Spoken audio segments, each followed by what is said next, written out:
Yes, you asked for it. It's my Desert Island Graps. Are you pleased?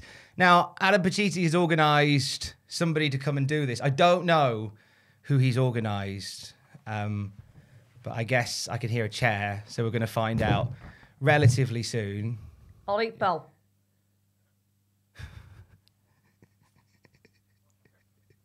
How you doing? I don't think that. Whilst I think you think you're Matthew. I am. I don't think. Oh, for God. Look, that's my best impression. God. That's my best impression. I quite like this. Oh God. All right, pal. Maybe not. Hi. Don't worry, I don't know who I am either. Hi. Hi. How'd you get So, here? okay, I've got to level with you. This was an idea that Adam had ages ago. I'm talking months and months and months. And he went, right, I completely forgot about it. And he went, oh, so are you ready to do Desert Island Graps with Tom? And I went, pardon? Now, you had no idea about this. This is news to me. He reminded me. So, yeah, I'm here. Oh, God. Hi. You don't even like wrestling. No, I don't. So, just this, right, no. this comes with a disclaimer. I have no idea what I'm I can't doing. believe you're here. Hi. I'm surprised they let me in, to be honest. You look lovely. Thanks. I put a face on. Well, you don't normally, but you do. Thanks. Bit of slap. Lovely. Bit of slap. Do you make that? In case... No, just That's amazing. That's like That's a amazing. paintbrush underneath and a bit of... Did a blue pizza. That's class. Isn't it cool? Oh, my days. Anyway, so yeah. bubbly. You don't know me. It's great, isn't it? You don't know me. I'm dating him. Hello. And for a while... A million years, People have been asking, when is Tom going to do his Desert Island Graps? This has been a long time coming. A very long time coming. Christmas Day today. I'm liking the bubbly. I told you we spent Christmas Day together. Yeah, for the first time I ever. mean, in real time, we are spending Christmas Day together For the first time in 7 years. Unless by this point we've really fallen out. Yeah, by the time this goes out. We might have done. In which case, Tom, it's been fun. Yeah. Hey! It might have been. Sorry, I know you were doing a lovely intro and I was just cracking No, up. it's fine. I've got I find it the barcode inside. Delicious. These lovely glasses. Right, let's do this proper. Is this what you normally do for Desert Island Graps? And you No, this is a lovely extra edition. What are you doing? Just trying to get this off here. Okay. There we go. There we go. I was just removing the label for those listening on the podcast and not watching on the YouTube channel. Yeah, with all the rattling and everything's going welcome on. to you. Welcome to the internet. Thank you for allowing me to pop by. News to me. I didn't get a say in the matter. So I'm sorry for those of you hoping for Matthew Gregg. I am not Matthew Gregg, as you might have been able to tell. You're somebody I've a little bit different. You're somebody I've definitely kissed though. Yeah, as well as what? Yes. There we go. So. Oh, lovely. It's gonna all go wrong. Oh, this is going to be great. Oh, how exciting! Merry Chin, Christmas. Merry Christmas. Merry to you Christmas and yours. to you and yours. Hope you're having a lovely Christmas. I certainly am. It's like the Queen's speech. This, but obviously, for the You calling- alternative you version. calling me a queen? Hello. Oh. So do you know? So what do we do? I was kind of. What do you is know? this? You know, you've seen a few of them, right? I have. I've got a general gist. Okay. So Tom. Hi. We're gonna whisk you away to a desert island. Oh, what a great concept for a show that wasn't ripped off from Radio 2. Yeah. Love Sue Lawley. You're gonna choose 3 wrestling shows throughout history. You choose matches normally. Matches. Mm-hmm. Sorry, matches. Right. Not shows. Matches. This is Ace. Matches. We're also gonna allow you to have an album of your choice, a film of your choice, and a luxury item. And we're going to talk about everything and anything in between. Everything and anything in between. Oh, wow. So I know a lot of people are sort of thinking, well, Tom's got a few skeletons in his closet. I saw at least 2 YouTube comments. He can't be that nice in real life. He must be hiding something. We're going to find out. Or aren't is we? he? We're going to find out together, aren't we? Yeah. So, I mean, you're leading this, so I'm just going to Let's start. Okay, so let you roll with this. Tom Campbell. Hi. Welcome. Thank you very much for Hi. having me. It's an honour to be here. Let's start a little bit with. I want to know initially where the idea for this came from. Sue Lawley. And how? Sue Lawley. So the idea for the show. Okay, so full disclosure, it is Sue Lawley's idea. It's the BBC's idea technically. So here in the UK, there's a wonderful radio show called Desert Island Discs, where celebrities are asked to choose 10 songs that they would take onto an island with them. And when I joined Cultaholic, my role was kind of, as well as doing videos, I kind of wanted to be sort of unofficially head of audio because as we was your jam. As we will talk about, this is my jam. Yeah. And so I pitched 15 odd ideas to Adam for things I wanted to do that weren't just sort of the run of the mill. Like, I love doing the news podcast on the morning, and I love doing the classic reviews with the team. I do, but I thought the audio medium, as we know, because you're a radio person as well. Yeah, that's how we met. And and we'll get into that. Yeah. But the joy of radio is being able to paint different images in your mind's eye, and that's the thing that's always captured me. And so I came up with this list of ideas of things that were a little bit different. And because of that, because if you subscribe to the podcast, you get things like Wrestling Curiosities, which is a documentary, which is, you know, a well-produced bit of storytelling around mythical, magical, historical wrestling stuff. You get, as well as, and then one of the ideas I wrote was just Desert Island Graps. I didn't think any more of it. I just thought it's a nice play on Desert Island discs. And I remember Adam messaging me saying, yeah, I've had a look through the ideas. He said, tell me more about Desert Island Graps. Oh, okay. Here we go. And again, the great radio trick is you come up with a title. Yeah, work backwards. And work backwards. Yeah. So, like, I had the title, I didn't have the. So I just said they picked 3 wrestling matches that they would watch on a desert island, and he went, "All right, sure, let's do it." Let's do it. But but then it started off very much like that. But what it kind of became, very accidentally, was a bit of a therapy session. You become like the mental health guy. Yeah. Which I don't think you were expecting either. I wasn't. I mean, the one thing I wanted to do with the show is have it so, and this isn't the last one, by the way. I'm very aware that I'm talking about it like this is the last one. No, I've got about. If no one watches this, it might be. I might be. Sorry. Whoops. No, there's about 8 lined up for the podcast next year, so it's fine. This isn't the last one, I promise. I kind of just wanted it to be a bit different because I feel like a lot of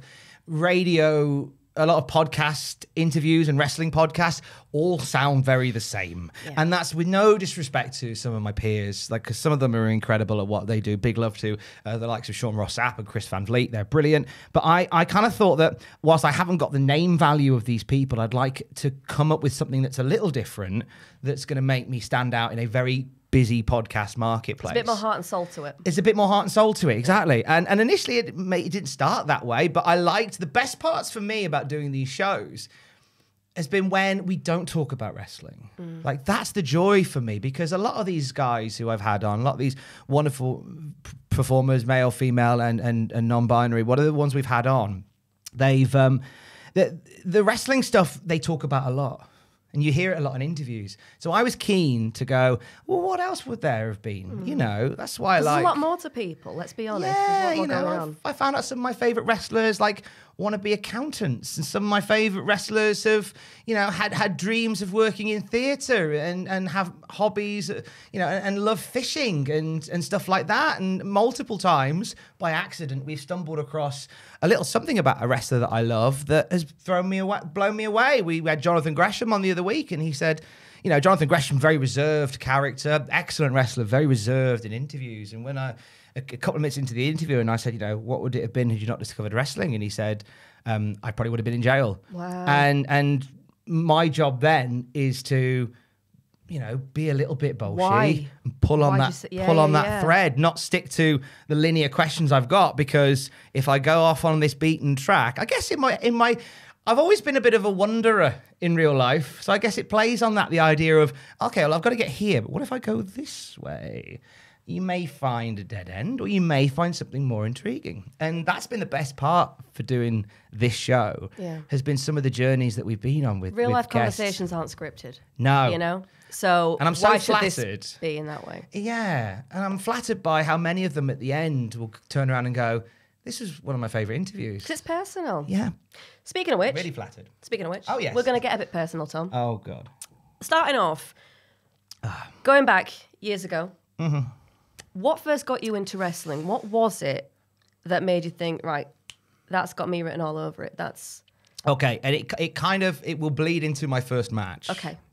So I remember one of my cousins lending my brother a WWF video, because I am that old. It was a WWF VHS, and it was the best of Hulk Hogan. Wow. And there was one match that I always remember on that video, and it was Hulk Hogan versus the Big Boss Man in a steel cage. Is this wrestling match number 1? No, not, okay. not quite, but okay. it's going to get there. And And I don't know what it was about that match. I think it was like wrestling's always been at its best, like larger than life. And there was something about like Hulk Hogan in the late 80s when he was as big as he's ever been. And you had the big boss man who was this angry policeman who was like a big size as well. And there was one spot in this match where Hulk Hogan threw the big boss man off the top of the cage and they both came crashing to the floor. And it just blew me away. Like, I remember for years thinking about how dangerous that looked. Like, oh my, they nearly killed each other. And just the visual of that for some reason stayed with me. And I got watching the rest of the video. And then all of a sudden we got Sky Television in our house. Because back in the day, there can't have been many people that had that. No, it was a big talking point. I'm going to make you sound really old now, but at the old. time, he is really old. Not a lot of people had Sky back then, though. It was a big talking point in my school that I got it. You were the guy. That day I was telling lots of kids in my class, getting Sky today. My dad's doing all right. Dad's been promoted. We're getting Sky. And we did. And because Sky had on Sky 1, it had WWF.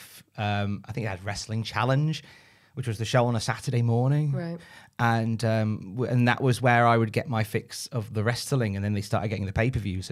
And there is something about grown men pretending to hit each other that just walked beside me. And I was, like many my age, I was very captivated by Hulk Hogan, the character, the persona, the energy. And it brings me to my first match, which is WrestleMania 6, and it's Hulk Hogan versus the Ultimate Warrior. Right. The Ultimate Challenge. And it was what doesn't happen in wrestling very often, which is when you've got, because Hulk Hogan was always the guy, you know, and obviously, you know, in parentheses, you know, to parenthesis it, you know, obviously things about Hulk Hogan have come out in years gone by and all that stuff, but we're talking back in the 1800s when you were not the 1800s. A wee nipper. I'm topping this up, by the way. Yeah, gone. In 65. That's the future. When I was a young warthog. When I was a young warthog. Yeah, but like he was iconic, like long before, you know, we knew of the sheets, clean or otherwise, and long of all that stuff. Hulk Hogan was the guy, and he'd be the guy that would vanquish the bad guys, you know. And I remember being heartbroken when he got beaten up by Earthquake. And how old were you at this point? I was 6 years old. I'm the same age as WrestleMania, which is always handy to remember. Always handy to remember. So count the rings. So basically, you count the rings because wrestling. So I know for a fact at WrestleMania 6, I was 6 years old, which is always handy to remember because I think as I get older and the memory clouds, I can always just go, what year? And it's handy for going, like, for remembering what year, how old I was when something happened. Because I can go, oh, what were you doing in 1999? No, how old were you in 1999? I go, what WrestleMania was that? WrestleMania 15. I was 15. It's very handy for that. But there was a great, I remember, it's looking back on it, you kind of, the magic is lost somewhat because they did this thing when Hulk Hogan got beaten up by Earthquake. And there's his best mate, Tugboat, on telly going, kids, Hogan needs you more than ever. You've got to send your good luck cards and your best wishes cards to Hulk Hogan. And people did. And then in the post, you get a WWF catalog and maybe a WWF cassette. So you thought, I'm sending messages to cheer up Hulk Hogan. Now they're signing you up to a mailing list. And Genius. I'm not even mad. Parents probably are, but I'm not even mad. So Hogan was always the guy that vanquished the bad guys.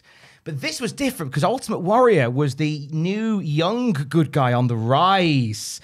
And there was a bit at the Royal Rumble that year where Hogan and Ultimate Warrior, because everybody's piling into the match, and then at one point the ring clears and like you've just got Hogan and Warrior, and your heart's like, oh my God, they're both good guys. What's gonna happen? And the crowd are going wild, and oh my God, and then they have a little bit of a to do, but nothing too much because they know that's your main event when we get to the Sky Dome in Canada at WrestleMania 6.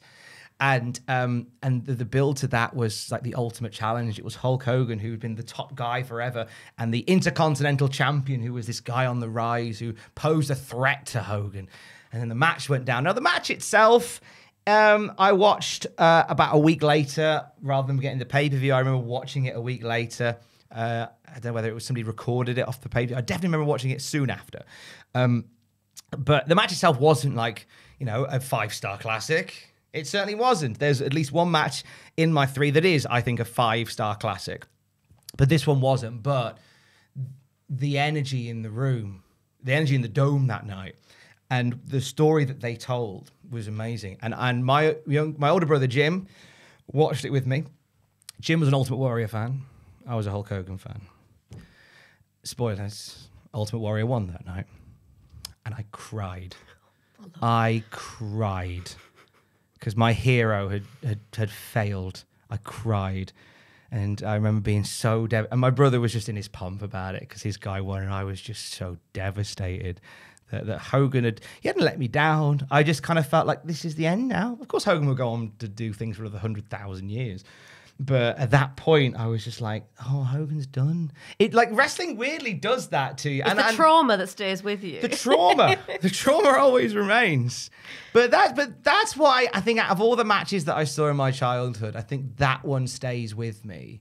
Just because I remember being a young Hulkamaniac, brother, and the raw emotion that came from watching it. And with my brother as well, who both my brothers have both sort of fleeted in and out of being wrestling fans, and they're not really fans anymore. But they, whenever we chat, they keep up with what's happening through me, essentially. But yeah, Hulk Hogan versus the Ultimate Warrior for me is a match that just lives right here, regardless of the real life antics of I, the gentleman.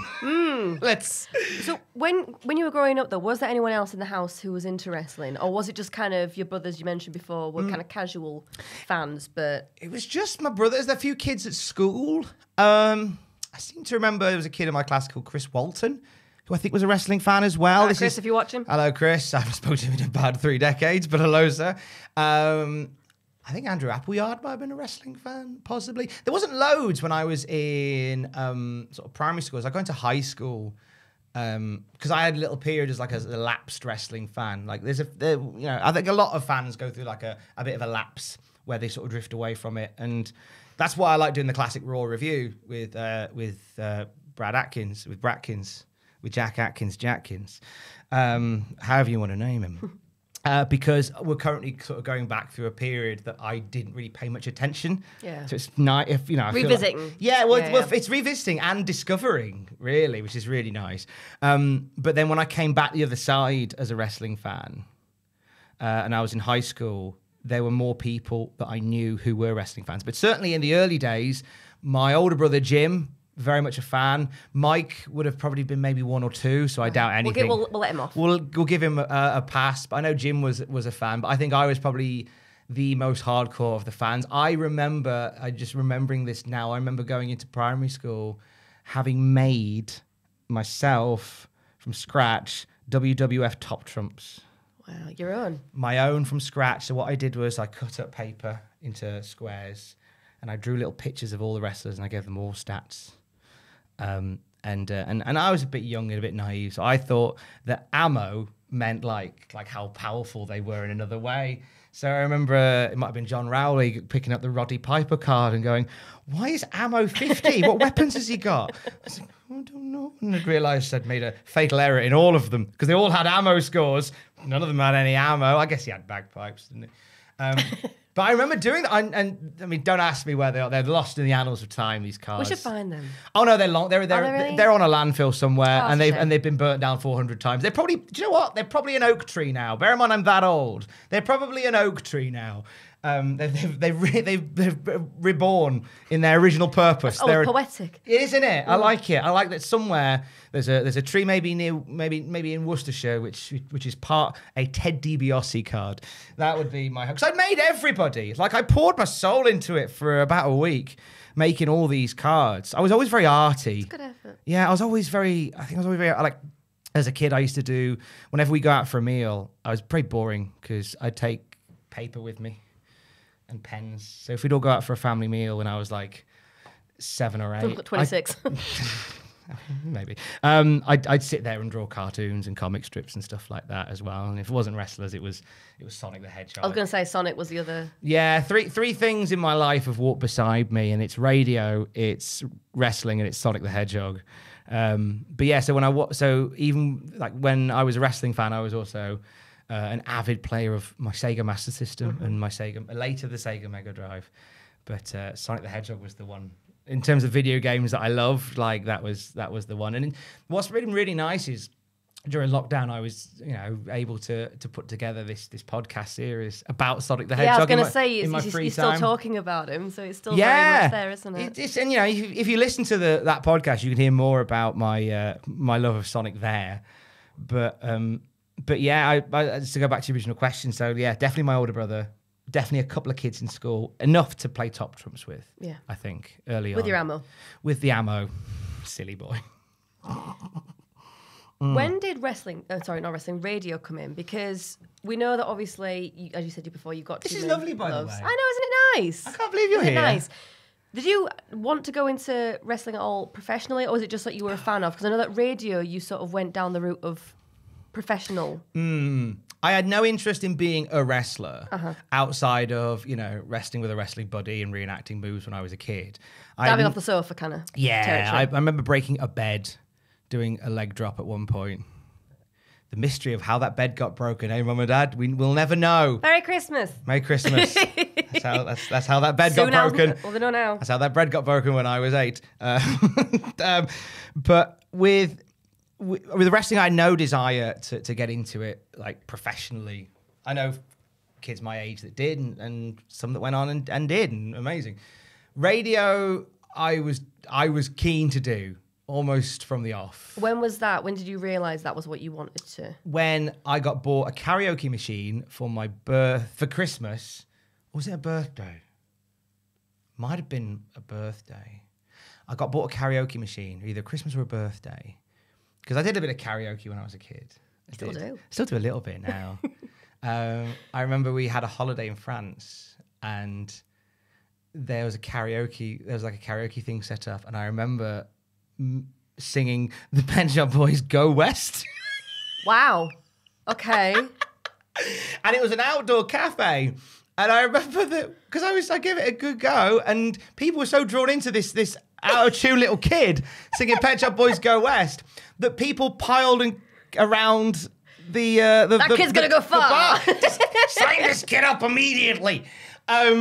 So and they gave me a big cheer when I finished, like thank God he's done.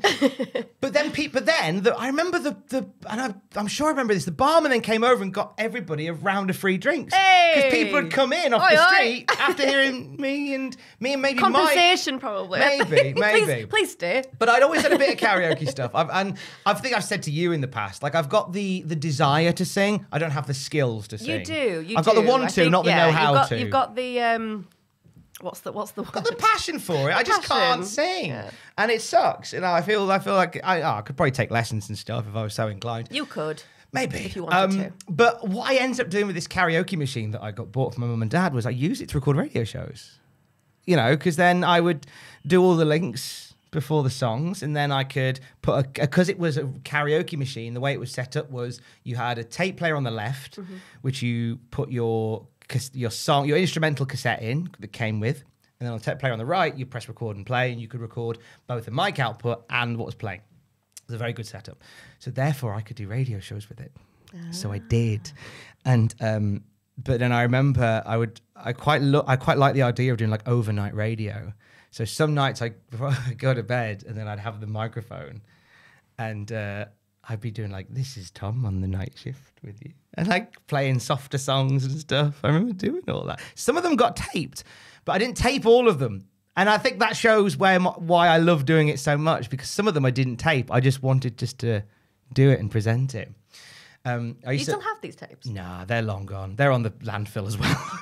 So much. This landfill's massive by this point. It's a massive landfill at this point. They're long gone. There's probably some tapes from like my community radio days that go back to like 2000. Somewhere. If you look hard enough, there's bits of me online somewhere. I think anyway. But radio was always something I was really passionate. I got quite intrigued by like the voice coming through the radio.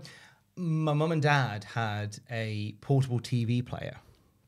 And this is like back in the 90s. So it took like 18 batteries. It's like a Game Gear. It took a bunch of batteries. You don't know how lucky you are right now, seriously. Oh my, you have no idea. Back in my day, batteries. I go to bed at night and I can choose any radio station on the planet at any time frame, or I can just go back in time and listen to old stuff as I go to sleep. Back then, I had to go with whoever was on BRMB at that time, and it was normally the Love Zone on BRMB, or if I had maybe Radio 2 on, they were playing a few random bits, but mainly it was BRMB, 96.4 FM, BRMB. But I used to go to, and they had this TV, but there was a radio function.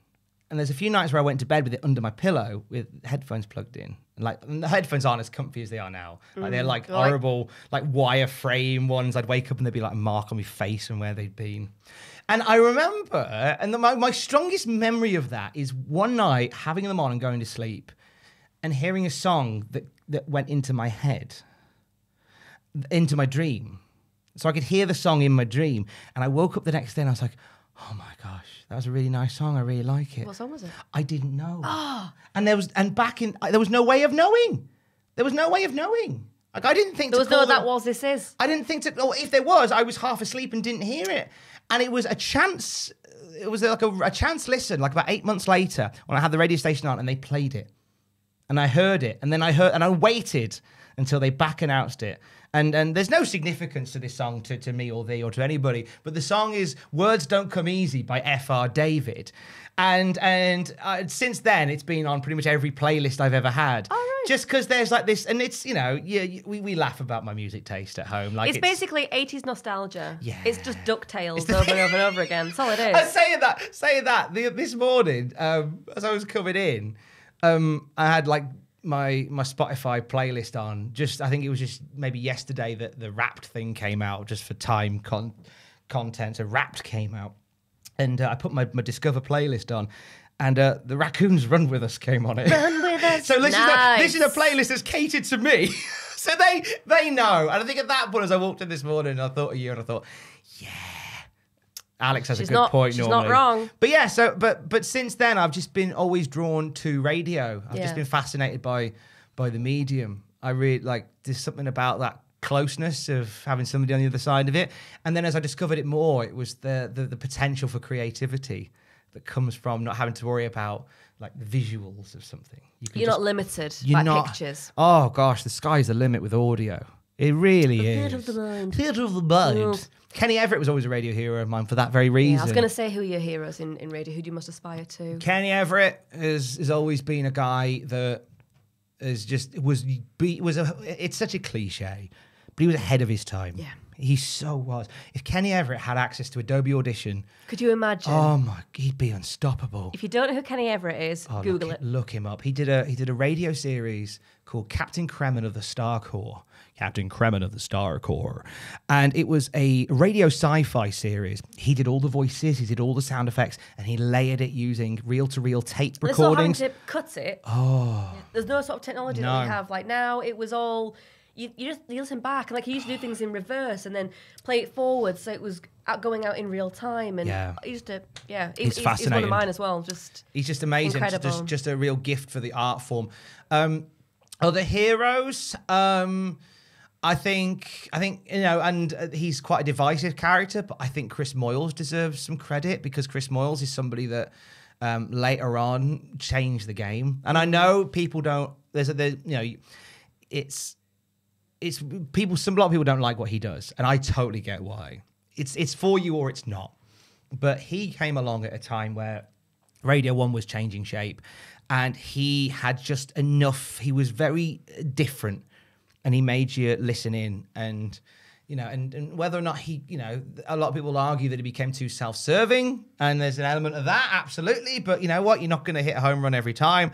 But I think he's a very important figure in radio. I think Chris Evans is excellent. Yeah. Chris Evans is somebody that I had the pleasure to sit in on a show with. You sat in on one of his shows, didn't you? I did indeed. How did that come about? So I went to London for a week, and this was during the height of Vine. Do you remember that? Remember Vine? It was TikTok before TikTok. TikTok before TikTok.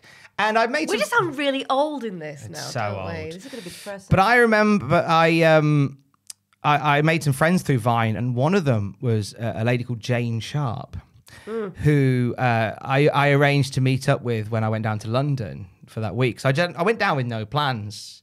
It was just after a breakup, actually. I just went, I'm just going to disappear to London for a week. I'm just going to go and see some people. And Jane Sharp said, I'm going to come meet you from the train station. We're going to go for a drink. I was like, that's a lovely idea. So we did. And I think, and then we chatted a bit during the week. And I remember her sending me a message saying, I've organised a day out for you. And it was to go and see Chris Evans and to sit in on his show on Radio 2. Did this blow your mind? It blew my mind. And I sat there, and it was a Friday, so it was like a guest show, and there was Chris Evans in there, there was Robbie Williams, there was David Jason, and there was James Blunt. And I was just sat there watching Chris Evans work his magic, and like how the show came together. It was the best present. The best present. I think I'm always very grateful for people I've got around me. Because like no one, like, she didn't need to do that. Didn't need to do that. But she knew that I was a fan of what Chris Evans did and made that happen. And she knew you were going to appreciate it. Yeah, and every year, like the anniversary of it comes around, and I'll always send her a message, and I'll just say, I always really appreciate you doing that for me. She's got a wonderful full life now, and if I can just break her away from a day just to go, I appreciated what you did for me all those years ago. I'm always glad to. Always pay things forward, because I think it was after that where I think I've always tried to be a good person, but I've always gone, you know what, if you can make somebody's day better with no gain to yourself, that's a really wonderful position to come from. Like, that's a special kind of power, that you can do that, and with nothing for you in return. You can just go, I can just do something nice for you. Something I've always really been keen to live by. I remember you saying to me before that you see it as topping up your good karma. It's how you always reference it. But I think it sounds quite self-serving, and I've realised that in years gone by. But just how I've always been. But you're kind, though, and I'm not going to blow smoke up your whatsits. But you are the kindest person that I know. Oh, bless you. And I'm not just saying that, you are genuinely. I think there's a lot of people that have watched this going like, he can't be that nice all the time. There's got to be some dark secrets there. But I remember one guy, not long after I started Cultaholic, there was one guy who messaged me, and he said, you seem all right, but I'm not sure about you. So I'm going to go and check with a few of our mutual friends and see before I invest. Right. Okay. And like, he said, yeah, they all say you're good. Okay, I mean, I don't know what you want me to say to that, but that's weirdly stayed with me. Like, the guy's all right, but that just line really stayed with me. Really strange, but it's nice. If I can leave this planet and have enough people who think well of me, I think that's a time well served, isn't it? I think you've done all right so far. That's all I want, innit? That's all anybody wants is just, we all have people. I know you and I have people that when they walk into a room, or we won't say names, obviously, when they walk into a room, or when their name flashes up, you go,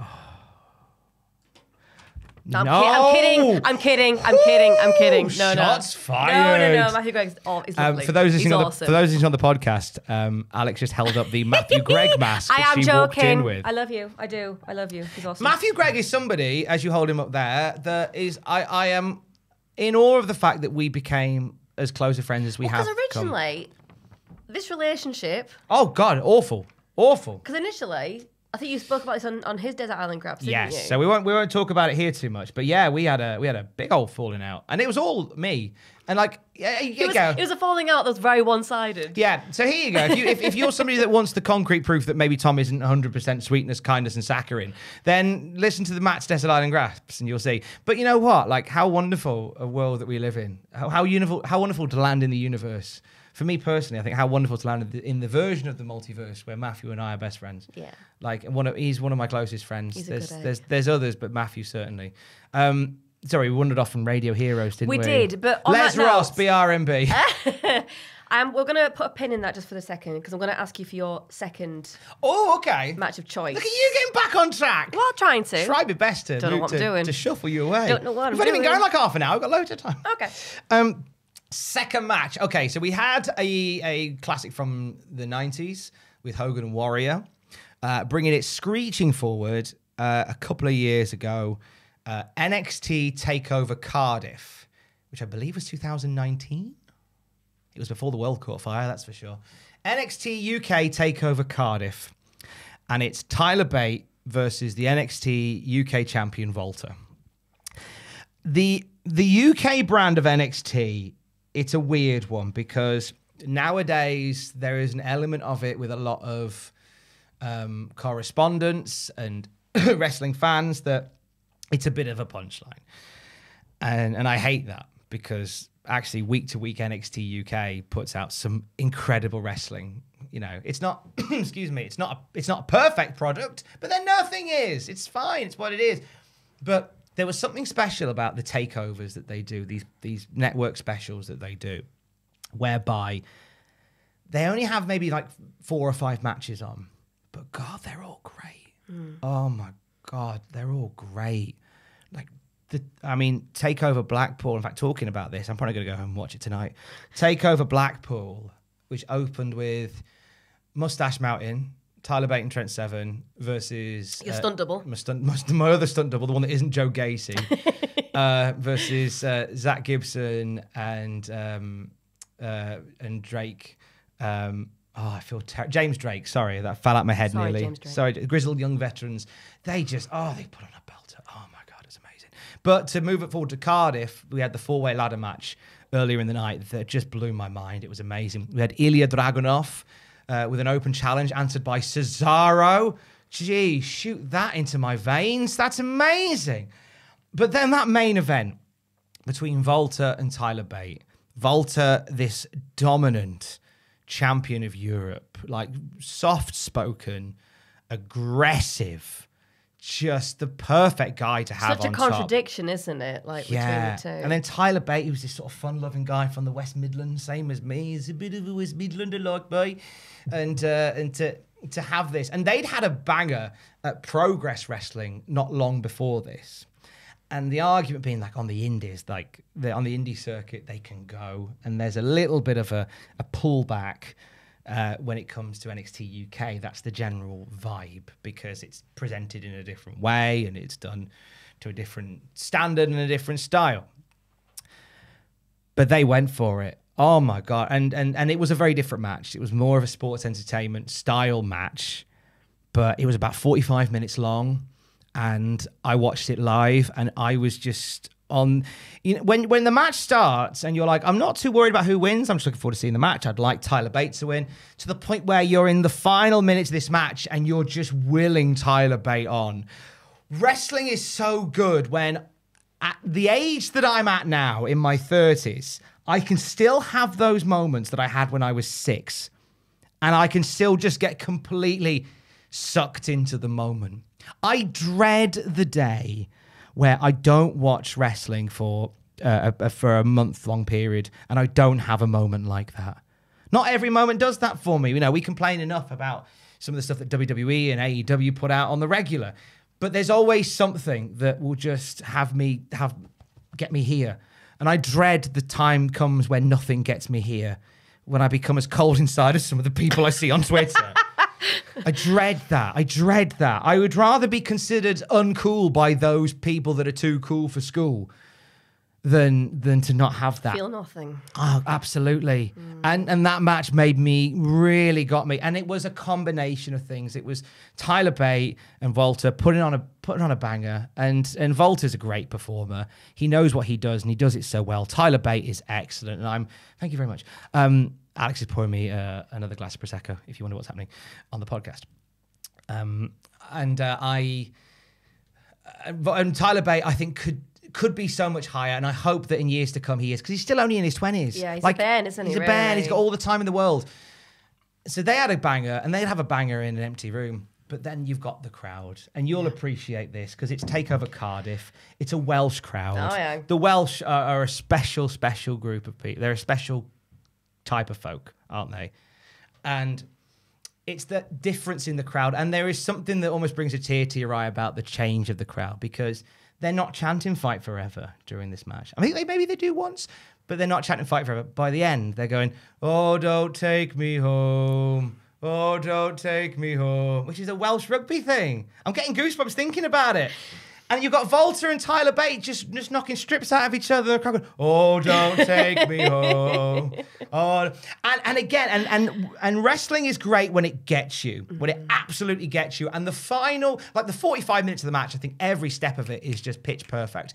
But the final 40 seconds of this match is what really completely clinches it for me. How wrestling can pull you up and then snatch it away so masterfully. You know how when somebody hosts, like I've done it when you've watched me doing it at North Wrestling a few times, where you do that thing with the hands where you go, ooh, bring the hand down, everyone stops. Ooh, I've done that before, and it's like masterful when you can do that, when you've got the love and the trust and you can do that. And they did that in this match because late into the game, the bottom of the ninth, Volta hits this power bomb on Tyler Bate and stacks him up for a pin. Ref goes 1, and Tyler Bate bursts out at a 1 count. By this point, they're doing like 2.999 recurring, and then suddenly it's a 1 count. And the crowd just lose their minds as Tyler Bate just pops right up, stands up. Volta is like getting to his feet looking horrified. Cardiff losing their minds. And they're going, na na na na na na, Tyler Bate, Tyler Bate, Tyler Bate. As they're getting into the second part of that song, the second na na na na, Volta's bounced off the ropes. He's hit a flipping lariat, pinned him, 1, 2, 3. Oh, you na na na na, oh! Air sucked out the room. Oh, so good. Yeah. So awful, but so good. I was like, oh, you got me. And look, this isn't me just playing it up. He legit has goosebumps. You can't see this, but he does. Loving what I do and what I watch. And it's great when it gets you like that. So for the longest of times, and people have said, when are you doing your Desert Island Graps? When are you doing your Desert Island Graps? When are you doing your Desert Island Graps? When Alex remembers that she's doing it. No. Well, first of all, true story. When Adam said, you're doing your Desert Island Graps, I ain't telling you who's doing it, right? Sorry, Chris Van Vliet. I thought it'd be you. Sorry, Chris Van Vliet. I apologise to everybody for that. I'm so sorry that you've got me. This is better. Sorry, Chris, but it is. Chris, I promise when you come to the UK, we will go fishing. Me and Chris have a promise. We're going to go fishing together when he comes to the UK. Fair. I thought it'd be Chris Van Vliet. But then sorry. But then it kind of, obviously the world's been in pieces, so I presume he couldn't What's nice is we can do this. I presume he couldn't make it. We can do this not socially distanced, which is quite nice, because we live together. Well, thankfully, yeah, because you know, with things coming in, as we've heard, like, and the nice thing about them changing regulations before Christmas is that we've got enough time to get stuff together before all that happens. So that's handy. But yeah, I mean, what was I saying? You were talking about your second match and how the energy and the air was sucked out. The energy came out. Yeah, and it just got me. It just absolutely got me. And for as long as, and when people have been asking me, that was it. People have been asking for a long time, when are you doing your Desert Island Graps? What will your 3 matches be? A few times people will call into like Love You by Friday and go, oh, what are your 3 matches? And I go, I change them a lot. But this one, I always knew that when my time came to do this show, as soon as I watched that match, I went, this is amazing. But when I started, the ball started rolling on this show, I went, this is going to be one of those matches. Unless something blows my mind in years to come, this is definitely going to be one of those matches. It sounds like for you, it's all about its heart over head, as it were, because it's that emotionalness. I mean, have your thoughts on wrestling and your attitudes towards wrestling changed? Because you were talking about when you were 6 and how it emotionally got you, and you mentioned Volta and Tyler Bates and how that emotionally got you. Has your view on wrestling changed at all? I think it has, but not in a negative way. I think that when you do this job, you see all of it, and your job is to know all things.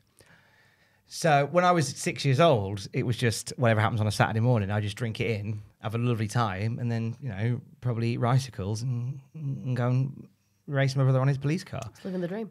Living the dream, or go and sit and play Sonic and try and figure out how to get past that bit in Carnival Night Zone where the platform moves up and down. Turns out you have to press up and down just in case you're stuck on it.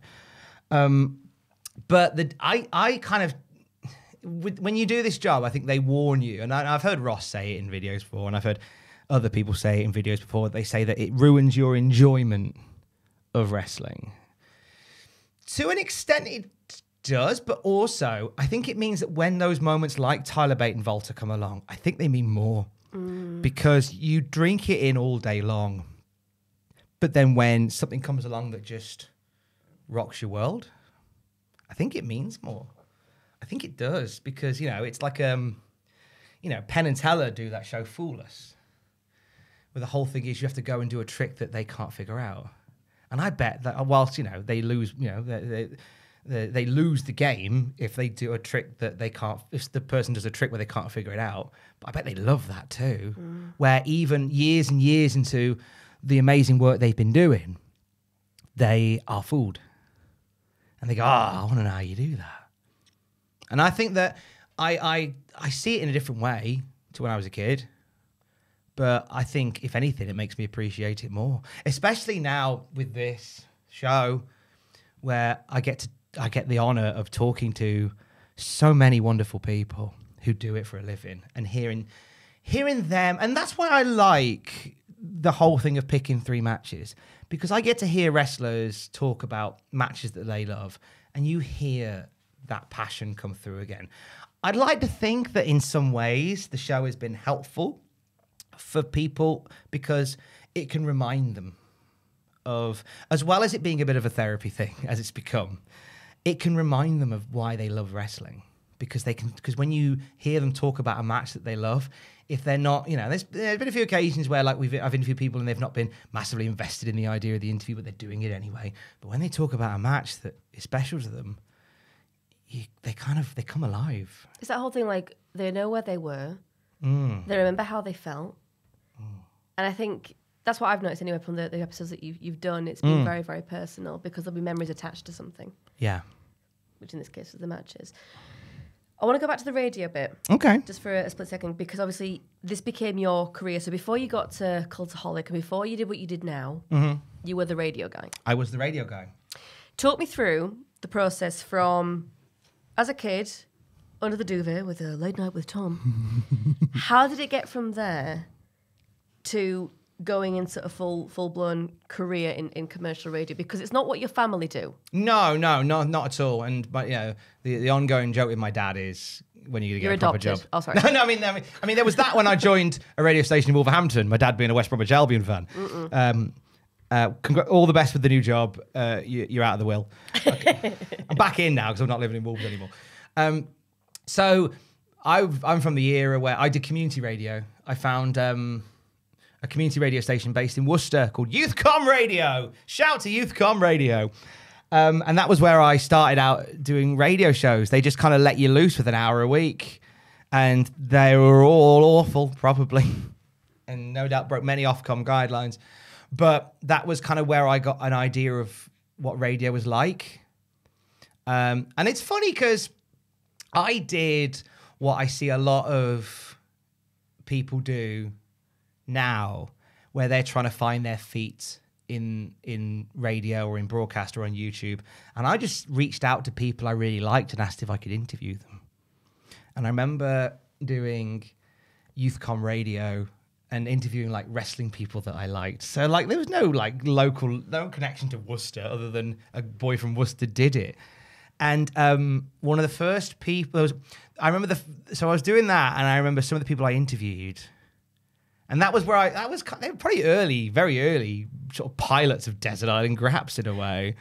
There used to be a YouTuber called Brookers. She's not a thing anymore, I don't think. I'm sure Brooke Brodak is having a lovely time. But she was a big thing in YouTube back in like 2006, 2007.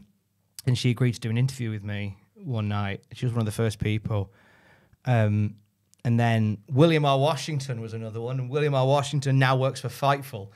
And I love seeing Will pop up on Twitter because Will is just one of the best people. And he's based over in the States. And I was fascinated by what he did because as I was sort of finding my way doing this community radio show, I was working at HMV. I did a bit of work for my dad. And this is kind of as the iPod's coming out. And my first, I'm jumping the gun a bit, so I'll get to that in a bit. But certainly I knew, but then William R. Washington was one. There was a chap called Brian Waterman who used to do a show called Waterman. It was like an animated series around the same time as Homestar Runner. And who else did I interview? Artie Reynolds from WrestleCrap. Like, again, just the fact that I could be in the room with these people. Chris Conroy from Technical Difficulties. And Chris Conroy, big shout out to Tech Diff. I want to give some love to Tech Diff because, God, he deserves it. He's a guy that's doing a series which feels very much like kind of the thing that Kenny Everett would do. Kind of the thing like the Goon Show, kind of like that sort of style. And he's plugging away at it all the time. And he was somebody that I collaborated with on this Youth Com show. Again, because I just reached out and went, I like you. Can you want to come on my radio show? That's how I talked. Please. And what's lovely is I'm seeing a lot of younger YouTube guys who are going around it the same way as I am. And what I say to you is just keep persevering. Shy Bairns getting out. Shy Bairns getting out. The worst thing that'll happen if you reach out to people to ask if they'll do an interview with you, the worst thing that'll happen is they'll say no. That is the worst thing that'll happen. It's no harm. I don't do them very often, so if I say no... Except he's going to say no. Except I might say no. Don't be offended. It's nothing personal. Not personal. I'm just doing this. He's got 3 jobs on the go. It's, yeah. It means this gets all the hits. But... So I was doing that as a community radio, but then I was doing that at the same time I was kind of discovering about how to put together a proper radio show. And then then once I did that, I was putting together, I was sending, this is how old I am, I was sending cassettes. And there was a few radio stations that brought me in for a chat and nothing really came of it. And I remember it was... how did I get in touch? That was it. I think I'd found my old boss's email address on the Radio Today jobs page or something. They were, and I hadn't.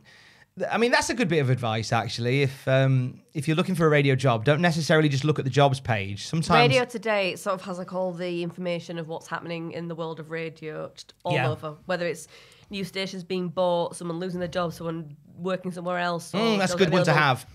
Behind the scenes, in front of the mic, all sorts. But don't be afraid to send an email on spec, which is what I did with Pete Wagstaff, who ran a small radio group in the West Midlands. And I sent him my Youth Com demo with a few like sort of what I perceived to be radio-esque links to them that were short and snappy. And he brought me in for a chat. And he gave me some feedback. I came into the studio and I did a demo in his studio in Kidderminster. It's now a KFC. Nice. I know. And I did this demo and he gave me some feedback on it. And so then I emailed him back. I was sat on the train on the way home after he emailed me while I'm on the train. And I said, thank you very much for the feedback. When can I come back in and do something else? And he sent me back an email and I vaguely remember it. And it was like, listen, kid, if you want to... if you want an opportunity in this radio, sometimes you've just got to take whatever comes your way. You've got to be passionate and caring about it, and you've just got to really do it. And then he went, I have a job. The pay isn't great, but it's a foot in the door for you. And I think if I hadn't emailed and gone, when can I come back? I think knowing Pete, that was probably a bit of an acid test to see if he's serious. If I was keen. So as soon as I went back, he went, you know what, let's get him in. And it was reading travel. It was just reading the travel bulletins. And I did that for a month, but I go in early and I leave late because I go in early. I do a little bit of tinkering in the studio and like trying to work the play out system and stuff like that. I do the travel bulletins and then I stay late and record bits. So every week I was sending him new demos and he was going, more of that, less of that, stop shouting, da-da-da, da-da-da, pull back, push there, da-da. And I always remember, it was coming to like the end of the week, one week. I've been doing it for about a month. And I remember Pete Wagstaff. He's such a character. I love Pete Wagstaff. Some days he'd come in and he'd burst into the room. He'd throw a pretend grenade and then he'd leave. Like he was one of them. He was just a character. And he said to me as he burst through the door, he said, if I give you a show, will you stop emailing me? I said, yes, I will. Fine. Bank Holiday Monday, 6 till 12, you're on. Get in. Thank you very much. So I did, and I did Bank Holiday Monday, 6 till 12, 6 a.m. till 12 p.m. My dad dropped me off, bless him. My plan was to stay in a hotel the night before, and I'd booked it and everything. Because again, like I've always been in the mindset of I don't want to inconvenience anybody. This is my dream, and I don't drive. I've never driven. Still doesn't. Still don't. But I want to make this happen, and I can't, and I don't want to put anybody out. So I booked a hotel for the night before. And I paid I hadn't paid for it, but I was going to pay on the day for it. And it was probably going to mean that the majority of the money that I got from this thing was going to pay for the hotel. But I was like, I don't care. This is in. I'm in. And then my dad had known I did this, and he went, cancel that. I'll drop you off in the morning. So he did. He got up dead early and drove me to Kidderminster. And like, Dad's always been good. Like, Mum and Dad have always been really like, they've been great. They really have. Like, because what I do is so different to what everybody in my family does. But they've just always had my back. And I'm very grateful for that. You got tears, you happy? It's not their world, but they've always had my back with stuff. I always remember. You all right? They're still here. They're great. They're fine. They're fine. Some on Christmas, I'm not seeing them. To jump forward a little bit whilst I'm in the emotional zone. Years later, I was up for a radio award. It was not like a major award, but it was to me because it was the group I was in was UTV, and it was like Radio Presenter of the Year. And the station that I was at hadn't performed that well. It never really did. And Dickie, I love you. Dickie Dodd, I love you. But you'll know, like, we struggled all the time. But they'd taken, like, a special... they'd taken special acceptance to the fact that whilst this station hadn't performed well, this guy's so good. And that's not me bigging myself up. This is but you what do. was said. You're passionate and you care about it. You know. Yeah. You'll throw everything at it. And they're like, it's okay. It doesn't fit the criteria, but I know Dickie Dodd went to bat for me a lot for that. He was my boss at the station in Wolverhampton. Love you, Dickie. Love you, Dickie. He went to bat for me a lot on that, and they agreed. And they went, yeah. So I was up for this award, this Presenter of the Year award, and it was me and 4 other people. It was won by a beautiful man called Danny Milo. And Danny Milo's still making amazing radio for Yorkshire. He's so good. He's so good. And there was part of me where I was just sad. And I messaged my mum and dad at this do, and I said I hadn't won. And then I remember my dad just...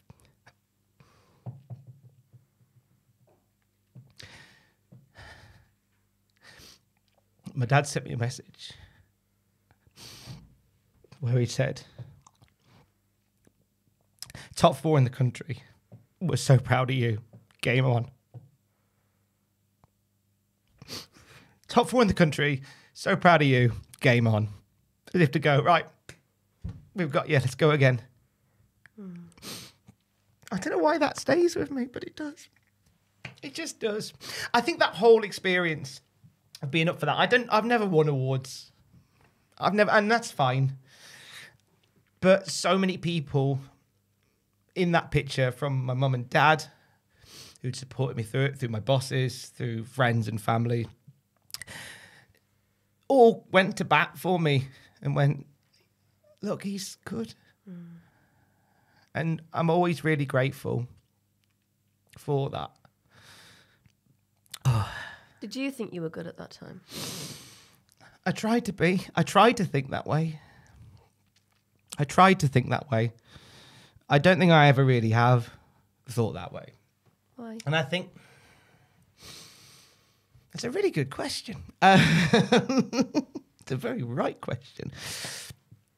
I see a lot of people who have more about them. I perceive them to have more about them than I do. And so I just go, I don't belong here. I think it's always been a case of feeling like, and there's something quite, there's a quiet pride with, bless you, there's a quiet pride with being, sort of feeling like the rebel, like the one that's raging inside a machine. But then other people around you seem more qualified, seem more together, and you think, okay, I wish I was a bit more like that. But is that your perception? It's all my perception. I was going to say, because people watching this going like, the fact that Tom thinks he's not bringing as much as other people that go, oh, good God. Like, what does someone have to bring? Yeah, I know, right? Like, I know, right? But I think that's why I work as hard as I do. Because I'm always of the belief that because I think in radio, and you'll know this from being in radio for so long, there's that whole idea of there is 100 people behind you, just waiting to fill that slot. To do what you do if you don't do it right now. And the weird thing I've realised in the last few months, only in the last few months, and I'm nearly 40. In the last few months, I've realised this. No, there's not. No, there's not. You know, not to the level that I do it. I've had a bit of a turning point in the last few months, especially, where I'm being kinder to myself, and I'm proud of that process. But for the longest of times, I've always felt like I'm somebody that's pushing and pushing and pushing, but never quite good enough. And there's a lot of people that feel the same way. And radio is one of those things that I come away from things and think, I wish I could have been more. And radio's one of those as well. And it's daft because I look at the amazing body of work I've done and I've gone, geez, I went long beyond my expectations. I went further than I ever thought I would. I got offered to go back to it from that one Bank Holiday Monday show. I ended up getting offered a weekend show and then get offered my own breakfast show in Shrewsbury. And that was a big move into itself. Because it was 5 days a week and the money wasn't great. It wasn't enough to really put money down on renting an apartment or anything like that. So I found a bed and breakfast in Shrewsbury that had a tiny box room at the top that they could never get rid of. Nobody ever wanted to stay there because it was too small. So they said, 15 quid a night and it's yours. So I went, I'll have that. That'll do. Thank you. It's just down the road from the studio. Happy days. So to do, and I think, again, like, it's weird because I kind of say, could I have pushed harder? And I think, well, geez, I don't know many people that would have done that. But to go from that to being picked up and doing a breakfast show in Wolverhampton and across the West Midlands, which was an amazing experience that Dickie Dodd gave me. So big love to Dickie Dodd once again. To then leaving there and working for Heart. And that blew my mind. Because that's the whole reason that we met at all. Yeah. Is because I read your news. You read my news on Heart when I got offered the job at Heart in 2015. Lived up, didn't know anybody in the Northeast. Got offered a radio job doing drive time and for Heart, which for American view, it's kind of like it's in terms of like Heart and Capital, they're kind of like Z100 type. Affair. Owned by the same people. Owned by the same people, but they're like dominating the landscape. So to do a regional show for them leads to bigger possibility in theory. And that was how we met. It was. Should we get into that? If you want to. I'm trying to think if I've missed any key strokes on the way. I think just for me, I was going to ask you just before we get into the whole Heart thing and how we sort of became a thing. You were talking about your mum and dad, and I know that. A peek behind the curtain. Your dad works for electrical wholesaler. They all work together. It's very much a family business. It's a proper business, but it just happens that they all work together. Yeah, they've all got there on their own merit. Was there ever a point where you thought I should be doing that? Or was there ever a conversation that you had where they went, because the radio world wasn't something that they were used to. What did the family make of you deciding that this is what I was going to do? I'm going to go and stay in a £15 a night room. I'm going to do one show on a bank holiday and spend all my money. Was your dad sort of thinking? Well, that was where the joke comes from with me and my dad, where it's like, go get a proper job. And that's kind of, but then when my dad realised, like, I think when I moved to Newcastle, that was because I've been offered a job at Heart. I think that's where they kind of went, wow, like, because they came up, didn't they? They came up and they got to see where I lived and they saw the studio, and my dad was just like, wow, you've amazed us. That's amazing. Like, there wasn't, when I say that, they always backed me. Like, they never for a second like questioned what I was doing. My mum and dad they're always, and as every good parent should be, there's always like, are you aware that the window is that small? And that's the deep honesty, the deep sad honesty of doing what we do. And it's probably even less now. Oh God, the window's even smaller now. Which you don't want to admit, but I hate saying that when I know there'll be people watching this who are starting out on their radio journey. But you know what? Whilst the traditional radio window is that small, it's still worth it. It's in terms, but because it's not so much about a radio window anymore. It's about broadcast and presentation. And geez, like, there wasn't nowadays, you don't even need a radio station. The amount of platforms you've got now access to and technology in your hand, literally in your phone. It's amazing. It's like, that's it. And if you've got something to say and you do it in the right way, then you'll be fine. But obviously when I was moving through the ranks, that was what there was. Podcasting was an idea. It was a thing that some nerds did. But like, especially after the last 18 months we've had, like, everybody's doing podcasts. Nothing else to bloody do. There's nothing else to do but start a podcast about what you had for dinner. Like, but then that in itself presents a problem, because then if you're starting a podcast, like, the windows are small, it's about coming up with a unique idea. Ta-da! Here it is. Desert Island Graps.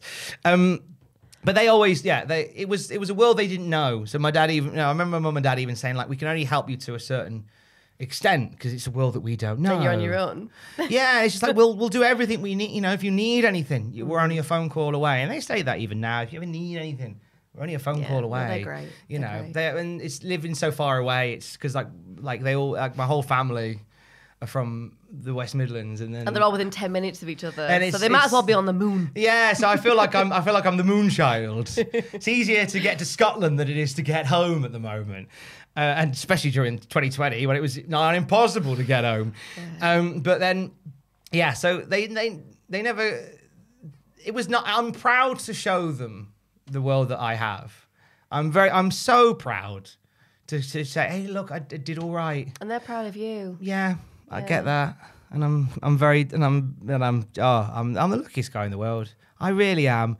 Like, when your worst day is like, oh, the audio didn't come out right in this video. That's a bad day. Like, seriously, you know. And it's difficult sometimes when you're in the mire of it, when you've got like 30 different jobs to do before 2 o'clock and you're rushing around. It's easy to lose sight and just go. My dad always says this. He says, never kind of, stop and always take time to stop and take stock of where you are and what you're doing. Yeah. You know, because I quite often post pictures of like my walk when I go walking around Newcastle, my walking to work, and like the bridges and stuff. And he says, like, always take time to stop and look around you and just go, wow, this is what I do. This is where I live. You know, and I think that I spent 5 years working at Heart, and I came away from there believing that I drank every day in, and I'm really proud of that. And I think that comes back to that lack of self-belief in a weird way, because when you feel like any moment now someone's going to suss you out and go, okay, we're going to get a proper imposter syndrome. I remember I managed to get, after there was the radio station, was BRMB. BRMB was always the station I dreamed to work on. I never got a chance to. They're no longer there anymore. But it brought. Is that the one that's a KFC? No, that's The Wire in Kidderminster. 107.2 The Wire. And I also worked on 107.4 Telford FM, 106.5 The 7, and 107.1 The 7, before moving to 107.2 The Wolf, which became Signal 107, and all those stations merged together. What a weird time that was. But BRMB was the Birmingham station. I remember I managed to get in at Wyvern, which was the station in Worcester. That was another one. That was one when I was younger. I was sending tapes to. Right. And I used to for about a week. I remember back in like 1999, for a week they used to be based just outside the city centre, and I used to walk up and I took a tape in. I walked past the next day and popped in and said, "Have they listened to my tape yet?" And they went, "No." A couple of days later, I walked past and went, "Have they listened to my tape yet?" "No." And they rang me. And they said, "Can you please stop coming in? We'll call you if we need you." It feels like everything that you've done so far is just keep on at them until they cave. Just keep on at them. I was the same. It was like, you had me at get in the van. That was kind of... It's true. Don't even have a van. Don't know whose van that was. But the Wyvern thing, I got to work on Wyvern. That was because I'd applied to do some cover work. Well, no, I tell a lie, I didn't even apply. Oh, this is another great one, right? So I always say, as I say, like push out on spec for opportunity. There was a chap who ran Beacon Radio, which was also part of the Wyvern Radio group, and BR&B was in the same group, but he was the chap that ran Beacon, which was based in Wolverhampton.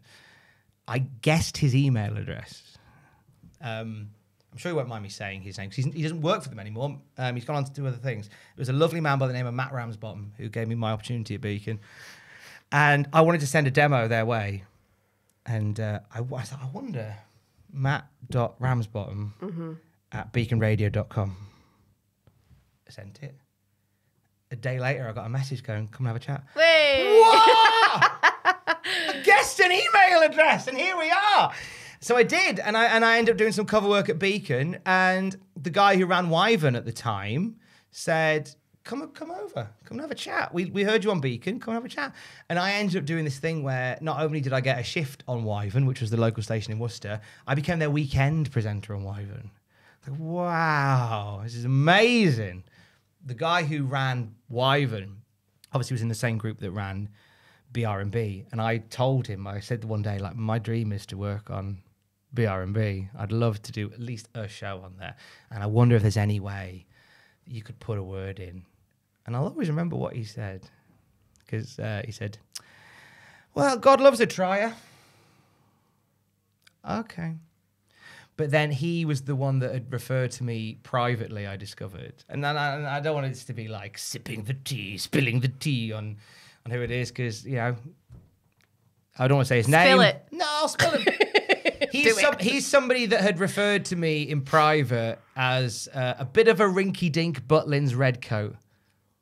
I don't even know what that Butlins means. yellow coat. Was it red Right. coat or yellow coat? So, like, he didn't make much of me at all. But I was sort of filling in a gap on his station, and thought, and so he never actually, I don't think he ever put me forward for BR&B because he was worried how it would come across, how he would be perceived if he'd put me forward. So I never got a chance to. And I don't, do you know what? Maybe he did, and maybe they agreed that I wasn't good enough. I think that whole group was quite too cool for school, whereas I'm too school for cool. So I kind of get that why that may never happen. But there's no matter. It's just everybody's got different things that they want from presenters, and I don't think I was.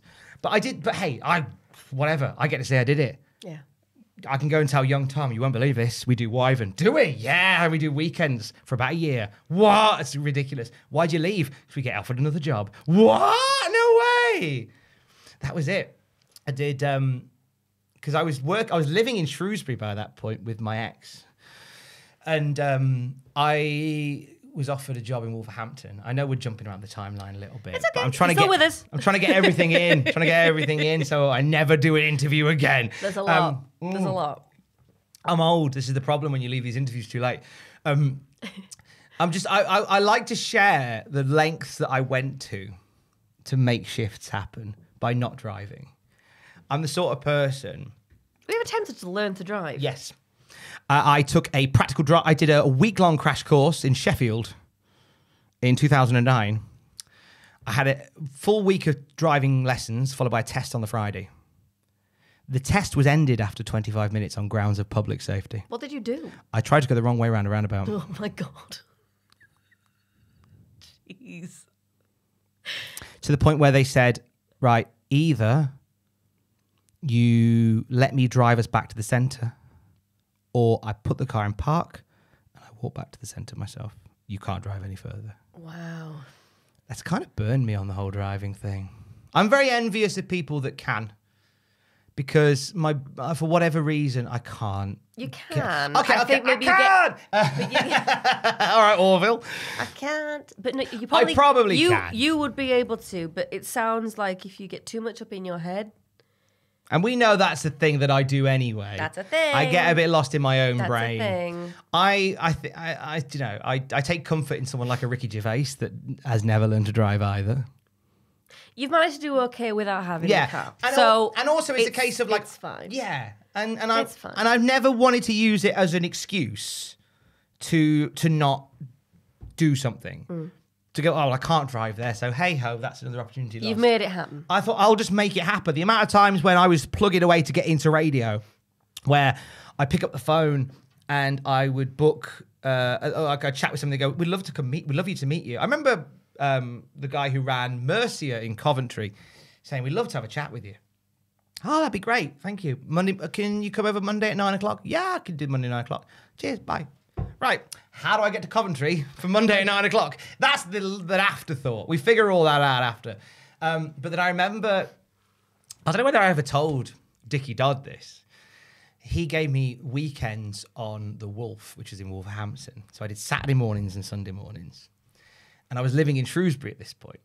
And Shrewsbury is about 50 miles outside of Wolverhampton. It's a bit of a way. Maybe less in the grand scheme of things. But so what I did was, because Sunday mornings, the trains wouldn't run till like 9:30 from Shrewsbury to Wolverhampton. It was the earliest you could get into Wolverhampton. It was about 9:30. The show started at, I think, 7. So this is what I did, right? Because I was adamant that I wanted to do these shows, because I was optimistic that it would lead to more. I would go into Wolverhampton on the Friday, and I'd pre-record 3 links that would get me to about 6:20. They were buffer links in the event that the Saturday didn't transpire. So I'd do that on the Friday. I then, on the Saturday morning at 5:20 a.m., I would get the train from Shrewsbury to Wolverhampton. So I'd get into Wolverhampton at about 5:50, so 10 minutes before the show starts.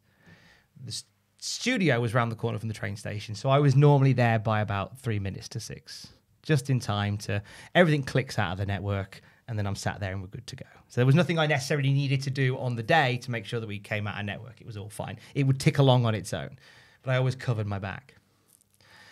So then I'd do the show, I'd go home, and then at 11:45 p.m., I'd get the last train out of Shrewsbury, which would get me into... Oh, sorry, it was 12:45. Sorry, it was 12:45 a.m. I'd get the last train out of Shrewsbury, which would get me into Wolverhampton at about 1:30 in the morning. Wow. I'd go to the studio, where I had access to the building. I'd deactivate the alarm, and I'd go to sleep on the sofa. I was going to say, at what point did you sleep? I went to sleep on the sofa. I had about 3.5 to 4 hours sleep on the sofa. And then I'd wake up and I'd do the show. And I did that for about a month and a half before I was moved on to breakfast full time, at which point I went, I'm going to move to Wolverhampton now, which is fine because the relationship was ending at that point. So the timing of it was, whilst very sad, still like eerily perfect. So I did.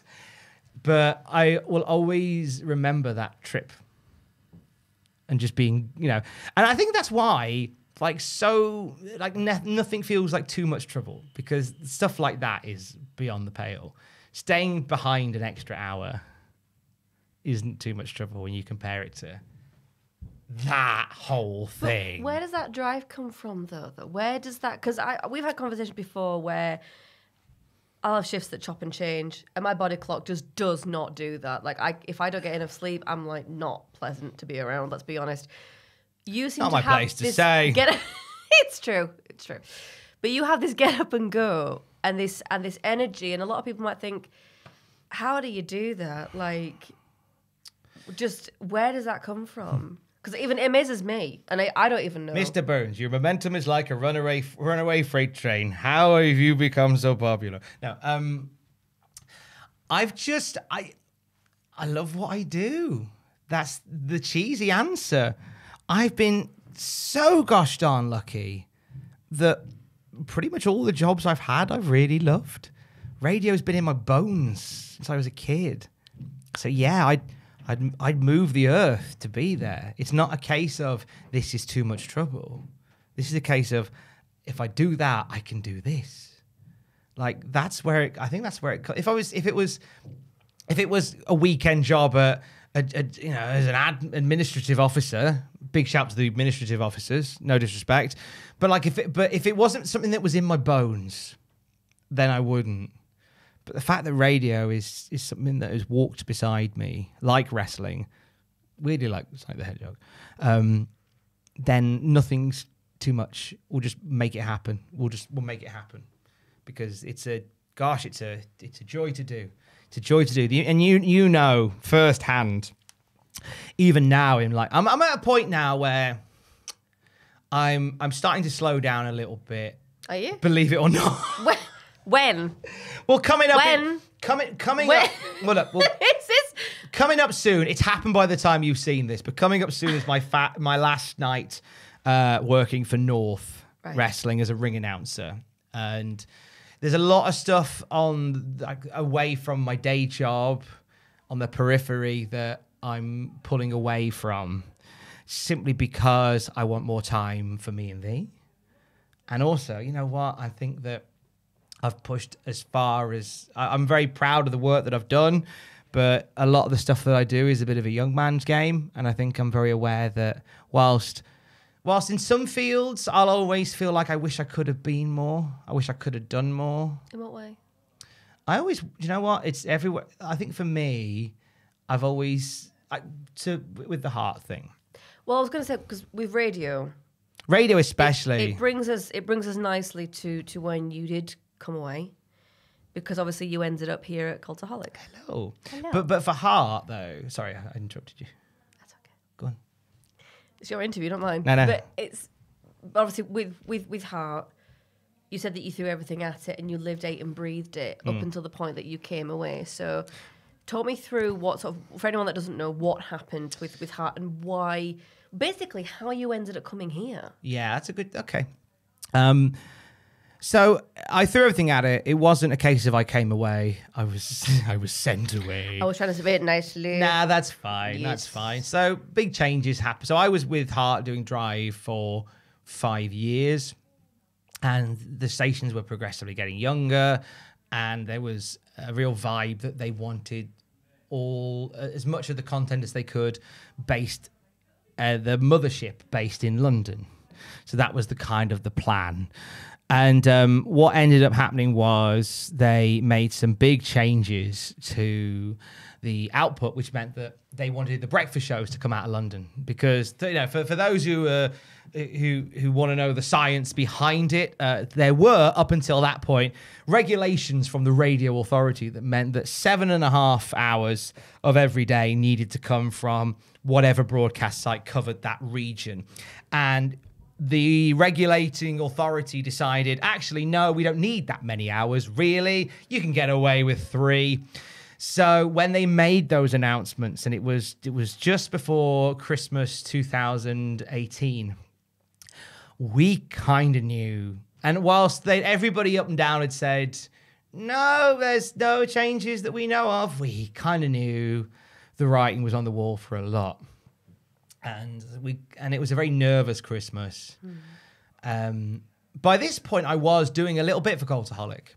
Because the reason that came about was because I was ring announcing at North, and Adam Pacitti and Jack the Jobber had come to a North show. And I didn't really know them that well, other than I liked what they did and I watched their channels. And it was Adam that came up to me and said, you know, I can't say it because we're on the YouTube. He said, "You're effing great." He'd had a drink, to be fair. But he was very complimentary. And I was like, thank you very much. I really appreciate that. And then we ended up, I think maybe the next show, he came along again, and we ended up having a similar conversation at the after party there. And I was like, that's very kind, thank you. And then he'd said, we're looking to start, one of our writers in America wants to start a podcast for us. And we think you'd be good for it. This was Justin. This was Justin Henry from Off of America. And a big love to Justin Henry, who I had a FaceTime conversation with the next day. And he went, yeah, this is cool. Let's do this. So we did. True story. He wanted to do it with Matthew. I was second choice. And that's fine, because I get it. Because if I was a Justin Henry from Off of America, there he is, the bane of my existence. I get it, because if I was a Justin Henry from Off of America, I would want the Greg rub as well. I'd want the Botchamania rub too. But I was so happy that Matthew turned it down, because this led to a beautiful friendship with me and Justin. We would go in the spare room. Not together, he'd be in America, but I go in the spare room. I go in our spare room for about an hour and a half on a Monday night. and we talk about old episodes of Raw. And I kind of liked being on. It kind of comes back to that whole thing of like, I always like to be sort of the rebel, the underdog, the rage in the machine. And so I was. Oh, the screen's gone off. If you're watching on the channel, there we go, fixed it. I was the rebel in the machine, the rage in the machine. So I was doing that at the same time as I was still plugging away at Heart, and then all these changes came through, and lo and behold, we all get called to a meeting, and you know how this meeting's going to go when your boss takes you to one side before it starts, and big shout to Giles Tanner, who was my boss at Heart, who was genuinely wonderful with me from the moment that we met on the banks of the River Tyne, where I signed the deal, to the very end. And we still didn't text. I texted him the other day, actually, about something. Just a little fun observation about the radio. And then I remember him just taking me to one side and just saying, look, this meeting's not going to be good news, but I want you to hold your head high because you've done nothing wrong. And then we go into the meeting, and they announce that all the breakfast shows are being networked out of London. So all the breakfast teams are being dissolved in May. And I remember coming downstairs and ringing you. Yeah, I remember that call. Just in bits, because at that point, I thought I was going to be the only one here. I thought I was going. You had survivor's remorse. It was immediate survivor's remorse. Then I go upstairs, and then I'm called into a meeting where Giles says, your services will not be required from May because as well as the breakfast team going, we're using the opportunity to make some changes on Drive. And this is the station getting younger, getting more vibrant, and that has been what's happened. And I remember as we're talking, Giles is very much reading from the proper paperwork to tell me this is what's happening, as he should. And I remember saying, are you all right? And he went, I'm having the worst day. Like, why are you asking me if I'm all right? Like, I'm letting you go. I was like, yeah, but as long as you're all right. So that was, and that was kind of, and then I rang you later and I went, all right, and weirdly, you were more happier relieved.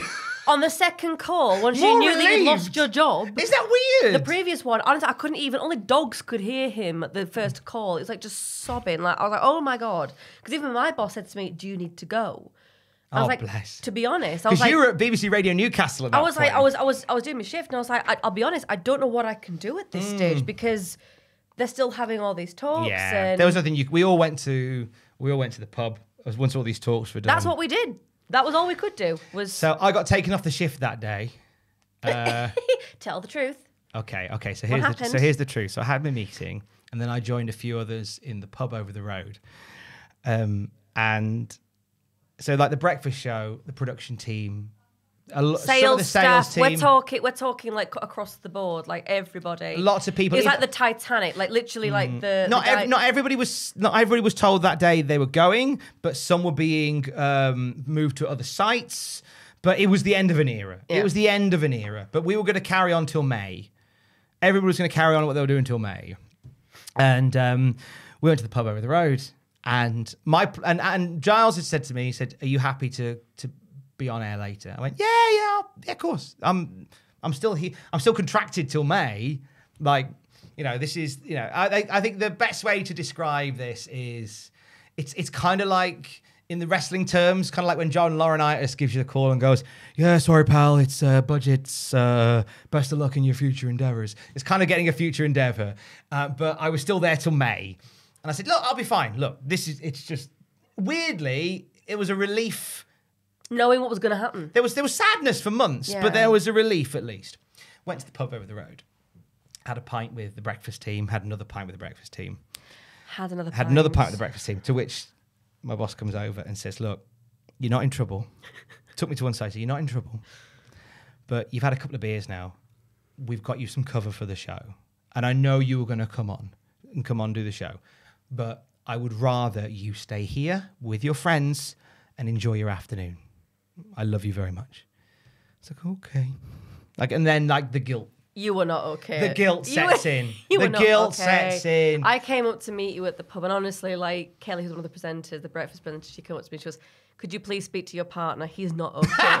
Could you please just tell him he's done nothing wrong, he's fine? Because you were crying your eyes out by this point. I was just guilty. And you were like, oh my God, like, I can't do the show. Giles has taken me off. It's like, yeah, but that's okay. Like, everyone up here is just, you've had a hell of a day. Just you know, come to terms with what's happened. I want to make sure that as I tell these stories, that there's no ill will, there's no hard feeling, there is nothing but love. Because gosh, I got to work at one of the biggest radio groups for 5 years. I've got no sadness there, and they were great to me all the way through the last few months and on the way out. Like, I couldn't have asked for more. I don't want anybody to think this is some sort of hatchet thing. It's not. There's nothing but love for all the time I had there. Like these things happen, these things change, and it's devastating. So of course I was upset, because this is a big part of my life that's changing again. And, you know, the prospect of me leaving the Northeast breaks my heart at this point, pun intended. The reason I wanted to mention it was because there's, through these awfully sad times, there are these moments that take you out of it and go, actually, this is all objective or subjective, whichever one. Because we went to a pub up the road. After we went to that initial pub, once I'd been let off for the day, we went to the pub over the way, another pub. And it was a gorgeous, beautiful January afternoon when we had this meeting. We were all told we were up the road. And so they had the garden, the beer garden open. It was the roof terrace. The roof terrace, that was it. It was the roof terrace. Because you turned up by this point. I did. So there was the roof terrace. You heard there was. You heard there were. I heard there was a party. You're in the pub, okay?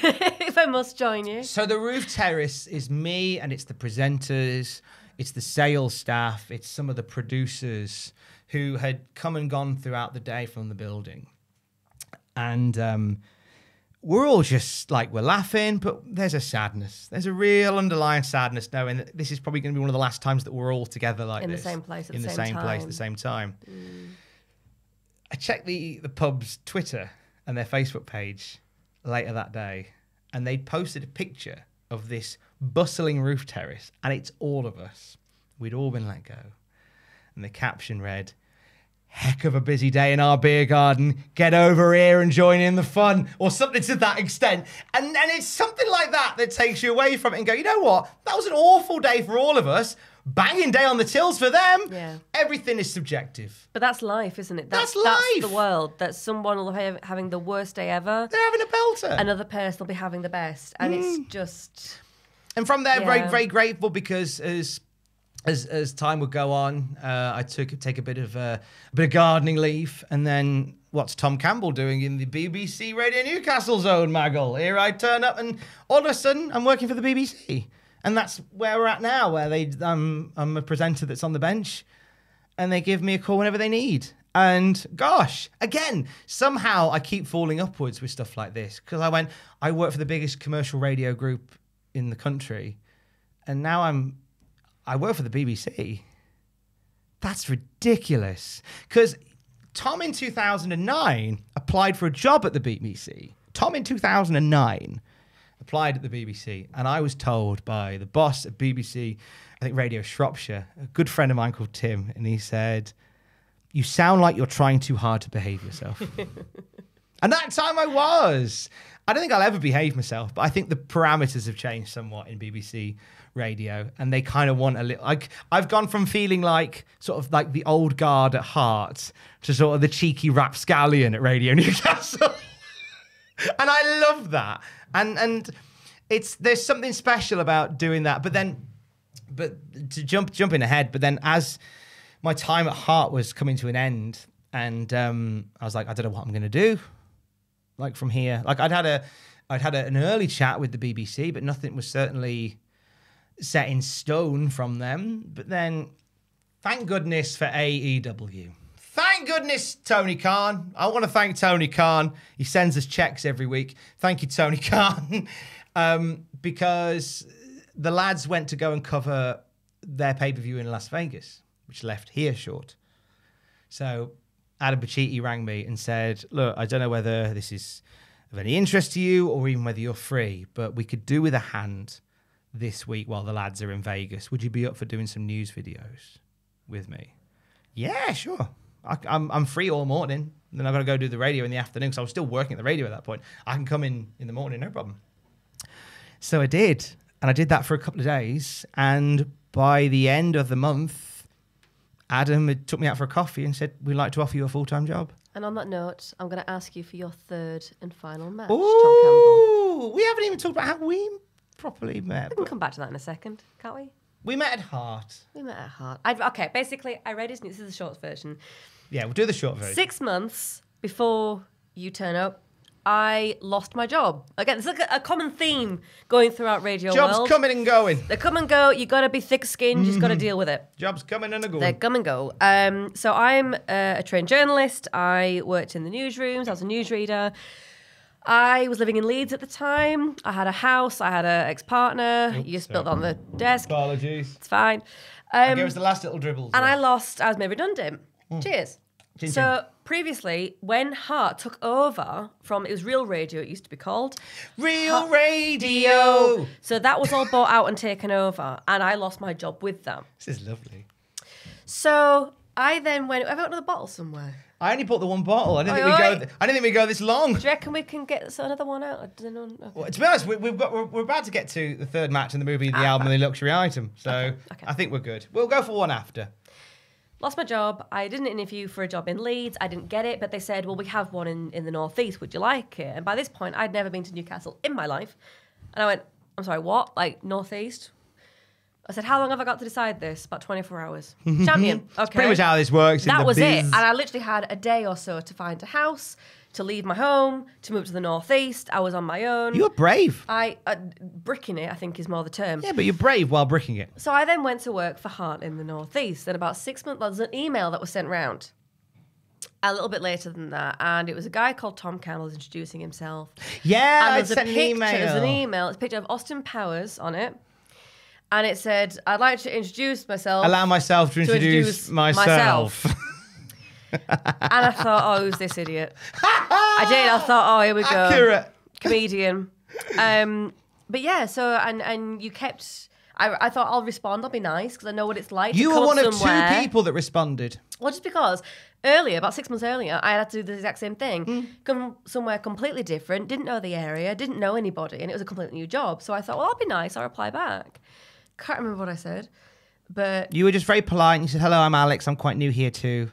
Look forward to meeting you I'll in be doing January. the newsy bits. Anyway, so we worked together after that for about another 6 months. And we were both seeing different people at this point, but we got on really well. We got for dinner as friends. And then there was one day where we met up for coffee. About 10:30 in the morning. I'd arranged for us to meet for coffee on a Sunday afternoon, about lunchtime, at a place just over the way. And it was you cheeky, it was you that said, maybe a little something stronger. So it became something stronger. They did. For about 9 hours. At 9:30 at night, we were still out. We've been out for 9 hours. And then we realised that neither of us wanted to go home, and we thought... I mean, I was quite tired. There's something here. Yeah, thanks for that. There's something here, There though. is. And we thought, yeah, we need to sort out our situations, and yeah. Is that door opening there? That door's just slowly... Do you want me It's to... like crackly, crackle, crackle. I'll go and close that door. Oh, bless you, Owen. Thank Thanks, you to Owen. Big shout to Owen. Woo! Leave that in the edit if you want, Rich. That's fine. Sorry. So That's all right. But that's it. That's it, basically. We realised that we wanted, And- to be together. And after that, it got a bit funny at work because we're trying to keep things quiet at work and not let it infringe on our professional career. Professionalism. Staying professional. But you were leaving as we got together. Literally, yeah, about a couple months after that. You were then offered a job up here that would have kept you up here, but by this point you had nowhere to live. My flatmate had got married and moved out to go be with his husband. I was living in this flat on my own and didn't think I came away from that job because there's different circumstances, but I decided to walk away. Didn't have a plan. And then I realised that, this is a really bad idea. I had no job. I had no home, basically. No, you had a job that was offered, but you had nowhere to live. That was what I remember. Because you've been offered the job Metro. Metro. And you had nowhere to live. So we've been dating for about 3 weeks at this point. And I said to you, we were sat in it's now the Head of Steam. It was something else at the time on the quayside. We were sat there and I'd said to you, well, why don't you just move in with me? This is 3 weeks after we got together. I said, because because you need somewhere to live. Yeah. You've got a job starting. And if this doesn't work out, if there's a spare room where I'm living, you can have that, and then you can find your own way from there. So it was just if you need, just move in. And it's weird because I'm someone that can sometimes, I'm very proud of the fact that I'm very sort of let's go, let's do it. That to me, that made all the sense in the world. There wasn't a second in my head where I went, this is weird. See, on paper, I thought, right, moving in with someone after 3 weeks sounds insane. Yeah. Because I'm quite cautious. I don't jump into things. I take my time. But that just felt right. Yeah, and it was. There was no hesitance whatsoever. I just thought... I think it's giving you a little get out, where I was just look, if this doesn't work out, then there's a spare bed. It wasn't so there's much a spare that. room. I think I just knew that you were a good guy. And I thought, no, it's okay. It'll be fine. It'll be what it is. We'll figure this out. We'll have a lovely time. And that was 6.5 years ago. Yeah, and we've moved since, and we'll probably move again next year, if not the year after. Hopefully. Once the housing market calms down. Well, yeah. But yeah, so that was how we met. That was at heart, and then you went on to do many other things, and you've had a beautiful career that is still growing, and we've had we've had trials and tribulations, and here you are now sat at my other job. There you go. You see. What Adam, if you're watching, no. Can I get no? Are you pushing for a job? Maybe. You don't like wrestling. No, I know. It's not I don't like wrestling. And I've had this discussion with Adam. I said, can I have a job? As a joke. And he went, you don't know anything about wrestling. I'm like, that's fine. That's fair enough. I don't. Third match. Do you want my movie? My album? My luxury item before the third match? I'm so bad at this. This is why I don't have a job here. I'm so bad at this. I'm so sorry. No. Normally we do the movie album luxury item before the third match. But this is your interview. Can we not switch it up? You're welcome to. Can we switch it up? You're welcome to. I just think the third match has got quite a nice anecdotal nature that is a nice way to end it on. But it's up to you. Okay, no, we'll do it that way. That's fine. Okay. So, Tom Campbell. Campbell. I'm directing the interview. Should have been Matthew Gregg doing this. Should have been Matthew Gregg. Oh, God. We give you a movie, we give you an album, and we give you a luxury item on your desert island. Mm-hmm. So first off, Tom Campbell, what is your movie that you're going to take with you, and why? I'm going to pick the movie adaptation of The Hitchhiker's Guide to the Galaxy, starring him from The Office and other people, and Alan Rickman as well. I love this film. I love the book. I devoured the radio series when I discovered a BitTorrent of it back in the day. Sorry, the internet. Sorry. I did then go on later on to buy the Audible download and the CD collection of The Hitchhiker's Guide to the Galaxy for my penance. I love the radio version. The film, I think, just captures that energy of the book beautifully. I know some will disagree, but it's one of those films that I can just stick on an evening, in any mood. If I need a lift, if I'm celebrating, if I'm whatever, it's a film that I'll always enjoy. And there's something about the fantastical that I always like. I think I like the stories that come from it. I like the characters that are built in it. Hitchhiker's Guide to the Galaxy is my movie, without a doubt. What is it about it, though? Because I likened this before, like a space admin. You seem to like space admin as a genre. Said that, actually. It's musically, it's DuckTales, and then films, it's space admin. Space administration. I like world building. Like, if Warhammer wasn't so expensive, I probably would have got into Warhammer.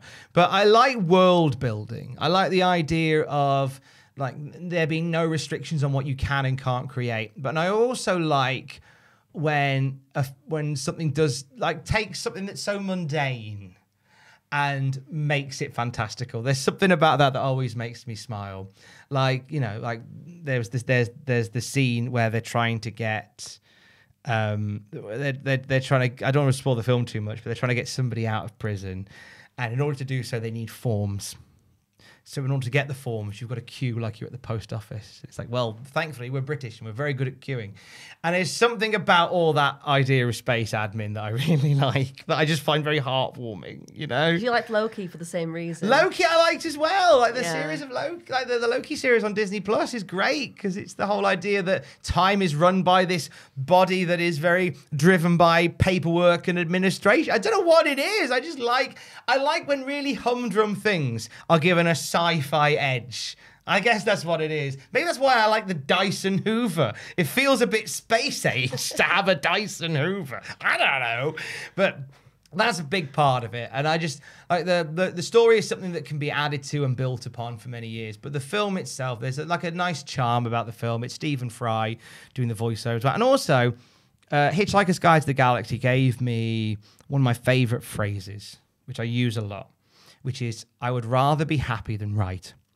And it's something that I hold very dear because I'll have, if I know I'm wrong on something, but the result of whatever it is still great, I'm happy just to go, yeah, fair enough, I called that wrong, because I would rather be happy than right every single day. I'm terrible to have an argument with.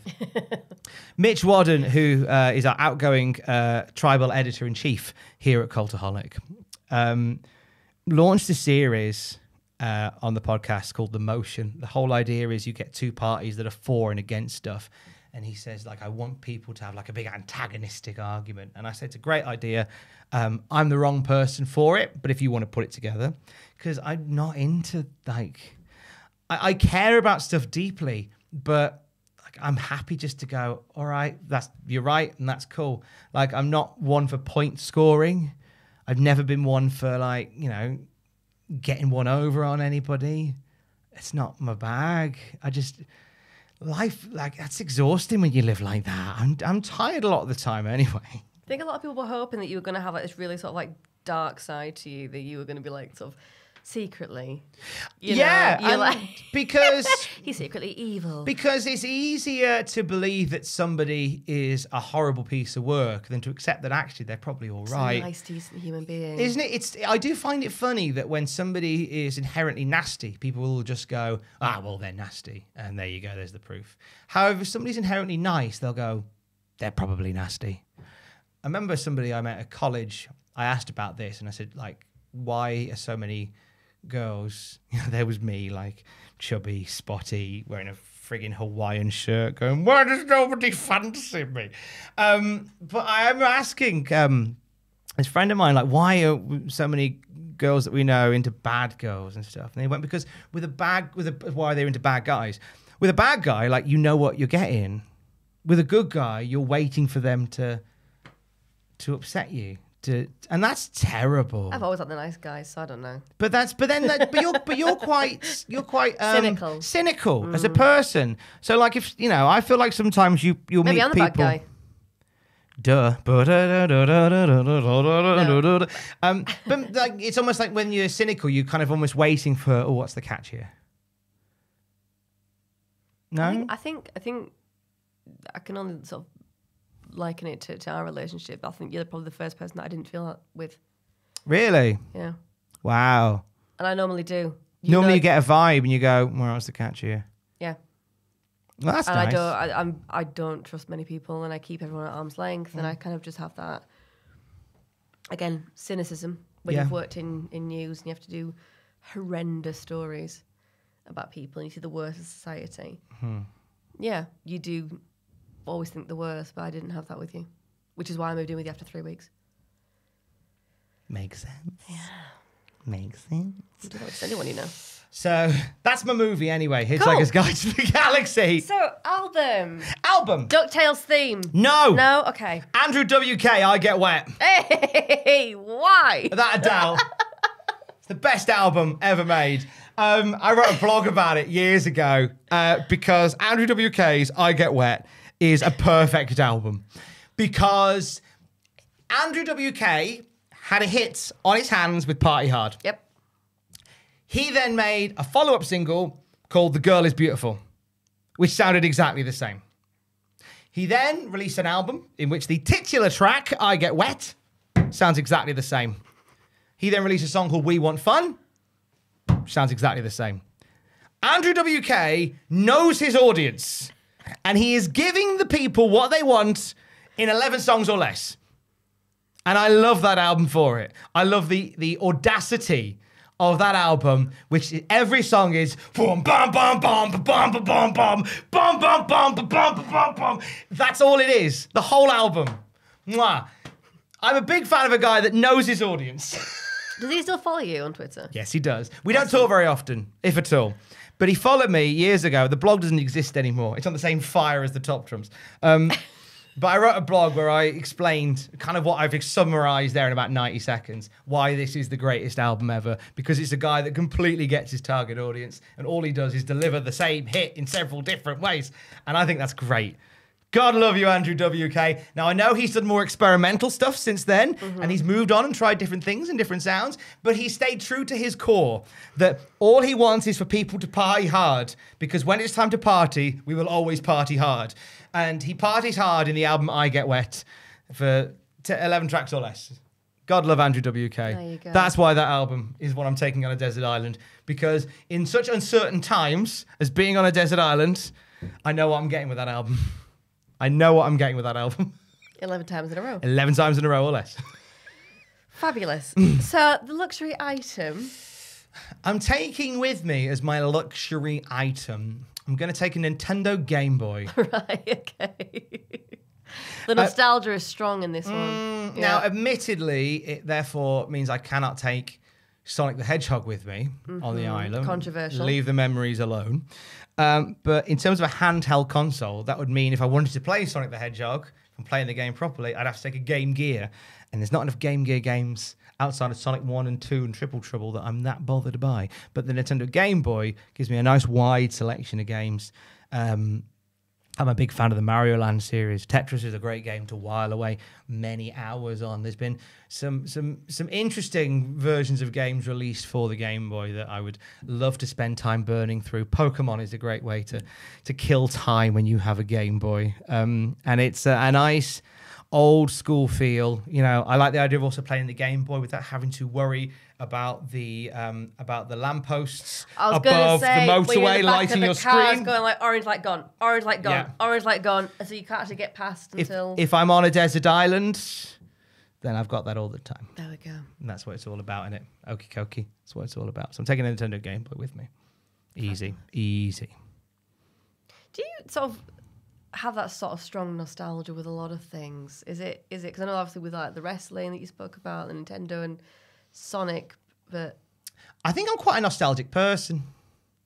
I think on the whole, I think I'm a very nostalgic soul. I very much. I wonder whether it's just harking back to days where things were a little bit more simple. I don't know whether it's just the fact that I just quite like games that. I mean, don't get me wrong. Like, I'm not against new games. I'm not like I don't rally against new stuff. Spider-Man on the PS4 is brilliant. It's a great game. Big fan of GTA 5. Played a lot of Fall Guys during the last 18 months. I've won 2 games on Fall Guys now. Never got Fortnite, never got Minecraft. But I guess there'll always be a part of me that will resonate with, you know, as the aforementioned, playing a console in the back of the car. And, you know, I don't do enough downtime. I think the reason I got back into, like, I got a Game Boy recently. I brought mine back home. When I went back home, I brought my old Game Boy back with me. I think it's the idea of I need to switch off more. do you switch off? You can answer that. I would know the answer to that. I admire one. the fact that you were willing to let me answer it, but let's call a spade. I'll let a you spade. answer that one. You know what I'm going to say, so. I don't do it as well as I should, and I'm working. That's the thing I'm working on for 2022. This is why I'm pulling away from quite a few non-cultaholic, non-radio-based commitments to allow myself that time to switch off and come away from stuff. And having a phone in your hand in a job like this, where you constantly get dings and dings and dings of breaking news, it's difficult to switch off, because I could be quite happily chilled on the sofa, and then you get a ding on your phone of so and so's been released. Yeah. Suddenly your brain starts It's been going. happening quite a bit. Yes. So your brain starts running then of like, okay, we should probably be doing this. I should probably be prepping this. I can prep that now, and that's one less thing to do in the morning. So not having my phone in my hand would be quite nice. And a Game Boy is kind of replacing that sort of feeling of having a phone in my hand. But do you actually ever switch off though at all? Because obviously there is downtime which isn't work. But I would argue that having a Game Boy or playing games and that kind of thing, it's just you're still, your brain's still very active. It wouldn't be sort of like sleeping or meditating or going for a walk, or you're very much like, even at night time you'll have your headphones in. That's true. I listen and to listening podcasts to a lot at podcasts. night. So I feel like your brain is always ticking over in some way. Yeah, I think maybe that's another thing I need to look at in the new year is having that time where I do stop. Adam's told me here a lot that I need to. Tells you off, doesn't he? He does. I do get told off a bit now. You know what? I'm quite lucky to be in a position where He gets told off at home, told off at work. I get told off for working too much. Oh, love. Where there's people that no, I mean I could be one of the people that get told We off. care about you. No, I know, and it comes from a place of love. But Yeah. I like the fact that I'm in a position where I get told off a lot for working too much, because the latter to me seems more horrifying if I get told off for being work shy. I don't think you'll ever. I don't think be I'll ever be, accused because of- a big part of that comes down to this feeling of not being good enough. So therefore, I will always work hard. But why do you feel like you're not good enough? Where does that stem from? Like, what is that? I think that's just built in me. I think we mentioned it a little earlier on. I think it's just built in me to feel like there's people who are always going to be better at what I do. So therefore, the one thing I can do is be doing what I do a lot consistently. And that's where it comes from. And then I will always take the tiniest slither of negativity as fact, rather than the overwhelming positivity. Which, for a job as a YouTuber, is interesting, because the comment section then comes into that. Comment section. You've probably already ruined my Christmas day. But we are going to talk about, obviously, with Cultaholic and what you do now, and kind of, that kind of thing. But am I allowed to ask you about your third match yet? Normally we do the third match right at the end. See, can I not mix it up for mine? Of course you can. Can we not? Can we not change it up? Yeah, do it. Am I allowed to do that? You do you. Do it. Do it. Do it. Do you want to ask me my third match? I want to ask you about your third match. Okay. My third match is the Big Un in Wigan. The third match is a match that changed everything for me. And I wanted to use this as an opportunity to commemorate, commiserate, and apologise to all involved in the Big Un in Wigan. For anyone who hasn't heard about this or doesn't know what the Big Un in Wigan is, explain what the Big Un in Wigan is. Okay, so let's go to OPWO Scorn, which I believe wasn't even in Wigan. I think it was an older shot, which is the phrase is stuck. And it was a match that got uploaded to the EWB Battleground, the Extreme Warfare Battleground forums. It was a fantasy wrestling booking game that had its own forum, and I was part of that forum.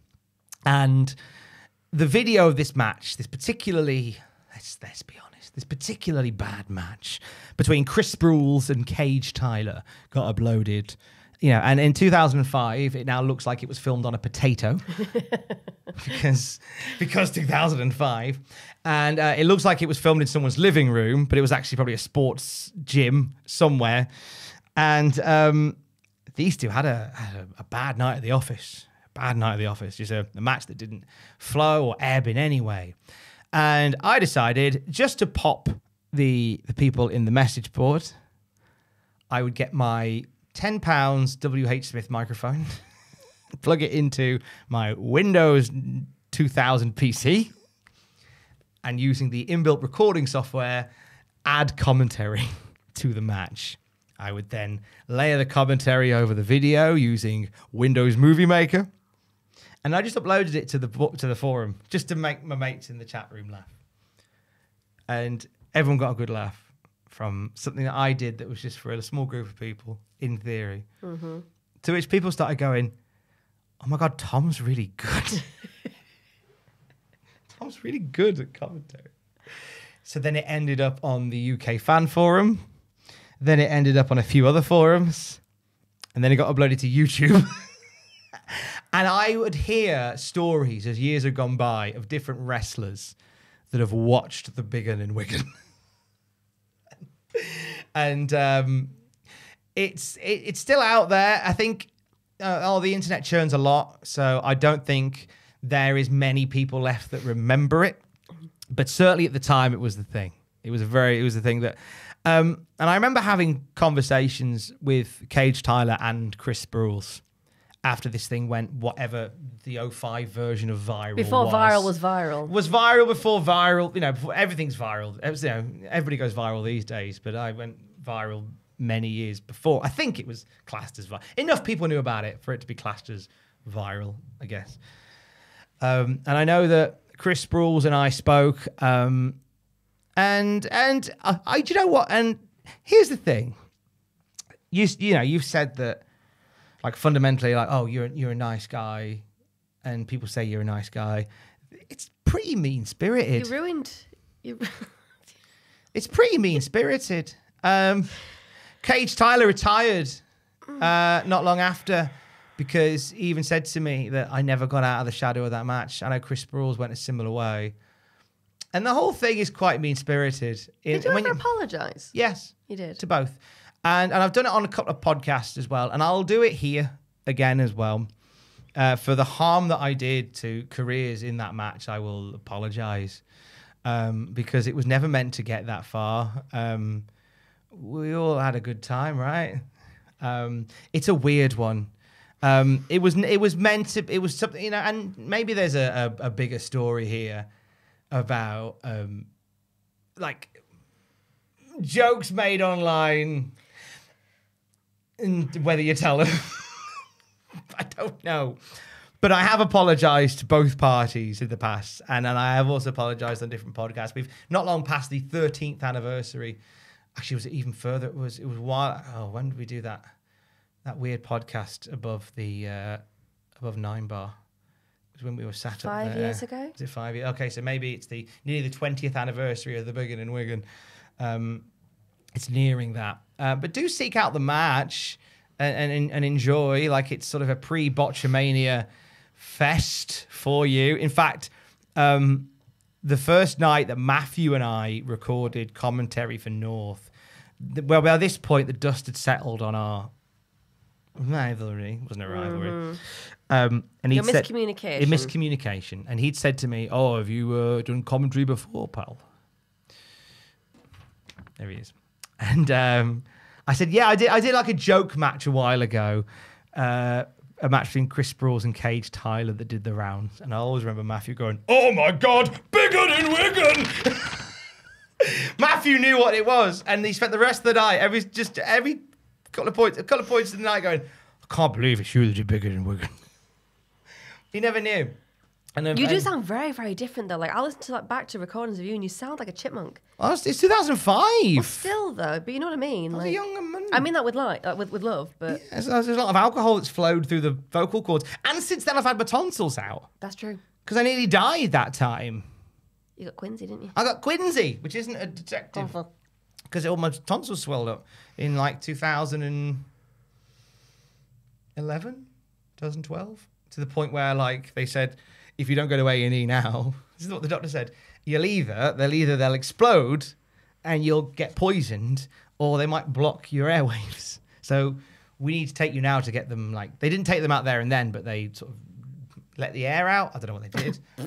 They sucked some stuff out, and then I ended up having a little while later going back and get my tonsils out at the tender age of 30. They never do normally, but I'd said, look, I'm a radio presenter. Yeah. Every 4 or 5 months, these knacker.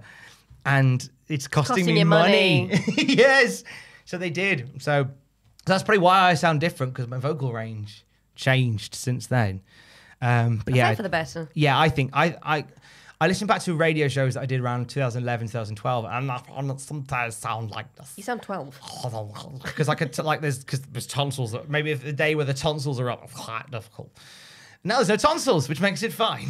So therefore, if I have a night like if I do a North show, my voice will be a little bit ropey for about 12 hours, and then if I drink enough water, it comes back. But yeah, Biggin and I wanted to put Biggin and Wigan on because I want it to be both a reminder of a fun, quirky time, but also a reminder about being a good person and not taking the mick out of people who are probably just doing their best. Yeah, I think that's, Biggin and Wigan. We're going to take Biggin and Wigan, a salient reminder of times gone by. Be nice. Be nice. Be nice. We are going to come back to the way into the comment section and all that kind of thing. But speaking of being nice. Okay. Or not in some cases. When you obviously came to Cultaholic, it was such a change. Obviously, you've been working with Justin for a little bit, but then you were asked to do the news videos. What was that transition like? Because obviously, the fan base for Cultaholic and it's got a keen following, and it was something a little bit different, and people didn't really know who you were at this point. Yeah, that was different. Were you nervous at all? Oh, very. And Adam has since said, like, I don't think I've never seen anybody be taken into the warm embrace of the fandom like you were. Like, people genuinely just seemed on board with you pretty early on, which was nice. So that was a great relief. But of course, I'm the sort of person that will move all that out of the way. This person here, I hate wrestling 444, says I'm rubbish, so therefore I must be. That sort of person. I seek it out. I'm getting better at it, but I've always found I seek it out sometimes, and I feel more inclined sometimes. Like, I feel bad. There's been days where I've left mates on red, but I've been sure to find somebody that's called me a horrible name online and message them and go, just want you to know that I read it. Isn't that weird? It's weird, isn't it? It was like an ongoing joke at one point that you were like the troll whisperer. Yeah, because there's something, for me, there's something about when somebody says something nasty to you online, and rather than, and I don't really condone this anymore because like the online has got much nastier in the last year and a bit, I think. It certainly feels that way. But there was a point where, like, if somebody come at me with something really nasty, instead of just sort of shouting back at them, I go, well, I'm sorry that you feel like that. You know, what can I do to help? Is there anything that I can do for you? And then the more you would talk to them, the more they would just go, I'm really sorry. Like, by the end of the conversation, they're like, I'm really sorry for what I've said. I'm just having a really rough time. Or I'm really sorry what I had. I saw that one video of you. That's all I've seen. And I didn't like it. And I wanted to shout about it. And I'm not saying that nasty opinions aren't, I mean, everyone's opinions are welcome. And I know there's people that I've spoke to have gone, I don't like what you do, but I wish you well. And like, that's cool. That's cool. They might not have got this far in the video, but that is certainly cool. That's fine. I think when I took that mask off, they probably stopped watching. And off. And we're done. They would have, you'll know the true ones that will go, the moment that mask came off, I turned off. And then you go, well, actually, no, because you paused it, you wrote that comment, you press send, and then you turned off. Thanks. But then everyone's opinions are valid, but then there'll be some that are just having a bad time.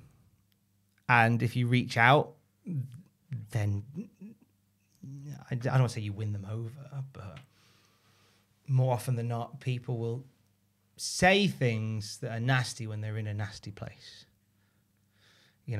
I don't tend to reach out to random strangers and go, I don't like you. Obviously, you could argue the Bigot and Wigan is a bit of that, but there was no malice towards Chris Sproul's or Cage Tyler. It was just, he was a funny thing that I wanted to do to make some friends of mine on a message board laugh. But I get why people might see it that way. But it's learning to, I think that the troll whisperer thing is something that I used to kind of wear as a badge of honor, but I've kind of resorted to becoming sort of the troll blocker in years gone by now, whereby I've just gone, I just don't have the energy. Like, the world is so heavy, and it has been for the last 18 months or so. Like, is you reaching out and telling me how awful I am, if that's making you better, then great, cool. I don't really want to see it. It's that weird energy that people have where if you reply to something, then you're sensitive, and if you block them, then you're a coward. I've said this many times over the last few months. So you can't win. Either way. So I feel like, weirdly, as an aspect of troll whispering, is to hit block because then it gives them a bit of a win. They might need that win. It always does say more about the individual, though, doesn't it? It always says more about that person. Yeah. But that's my thought. That's my final word on it, really. It's just, you'll never please everybody. And not everyone's going to like you. And that's okay. Justin Lockwood, who we used to work with at Heart, he used to do Heart Breakfast with Justin and Kelly. He said to me early on when I started at Heart, he said, it's better to be someone's shot of whiskey than everyone's cup of tea. And that's another great phrase that stuck with me, and that's very true. And I don't always live by that, but I'm certainly, as I'm getting older, getting better at embracing that. I think it's an age thing as well. And I mean that in a nice way. No, it absolutely is an age thing. Yeah. I'm more at ease in my 30s than I ever was in my 20s, believe it or not. But even, especially joining YouTube, which is very much a young man's game, at my age, seeing the world that I've seen, being of a certain vintage. You're not that old. Compared to these whippersnappers on the YouTube, certainly am. I'm up there. And that's fine. That's fine. I bring a certain wisdom. And people my age can watch YouTube and not feel so lost in it all if I drop a Last of the Summer Wine reference. Or Sonic the Hedgehog. Or a Sonic the Hedgehog reference. That's what I'm here for. That's what I'm here for. I'm proud of that. Yeah. I'm proud of what I do here. And it's taken me a while to really allow myself to say that.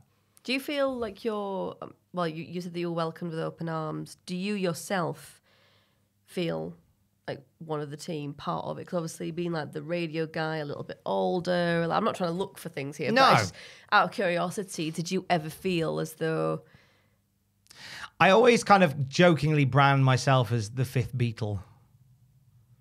Because I kind of feel like I was joining such an established core of people that I did feel a bit like the fifth Beatle. But I think as time's gone on, we introduced wonderful new people. Like Andrew's been doing more stuff on screen for us now, and he's just a dream. And other people have come on and stuff on videos and stuff as well. I don't feel so much like the new guy anymore, and I think I take a bit of pride in sort of not being an OG, not being a newbie, but just sort of being here. I think people like the fact that people just like have accepted that I'm on the team is enough for me now. I used to very much feel very aware that I was new and like disruptive, but I don't feel that way anymore. I feel like, the fact that we've done over 100 episodes of this, and like we're at a point now where I'm doing one. It's the point where there's been that much inquiry for it that we're here. Like I feel like this is an example of me leaving my own special mark on the team, and I'm proud of that. Very proud of that.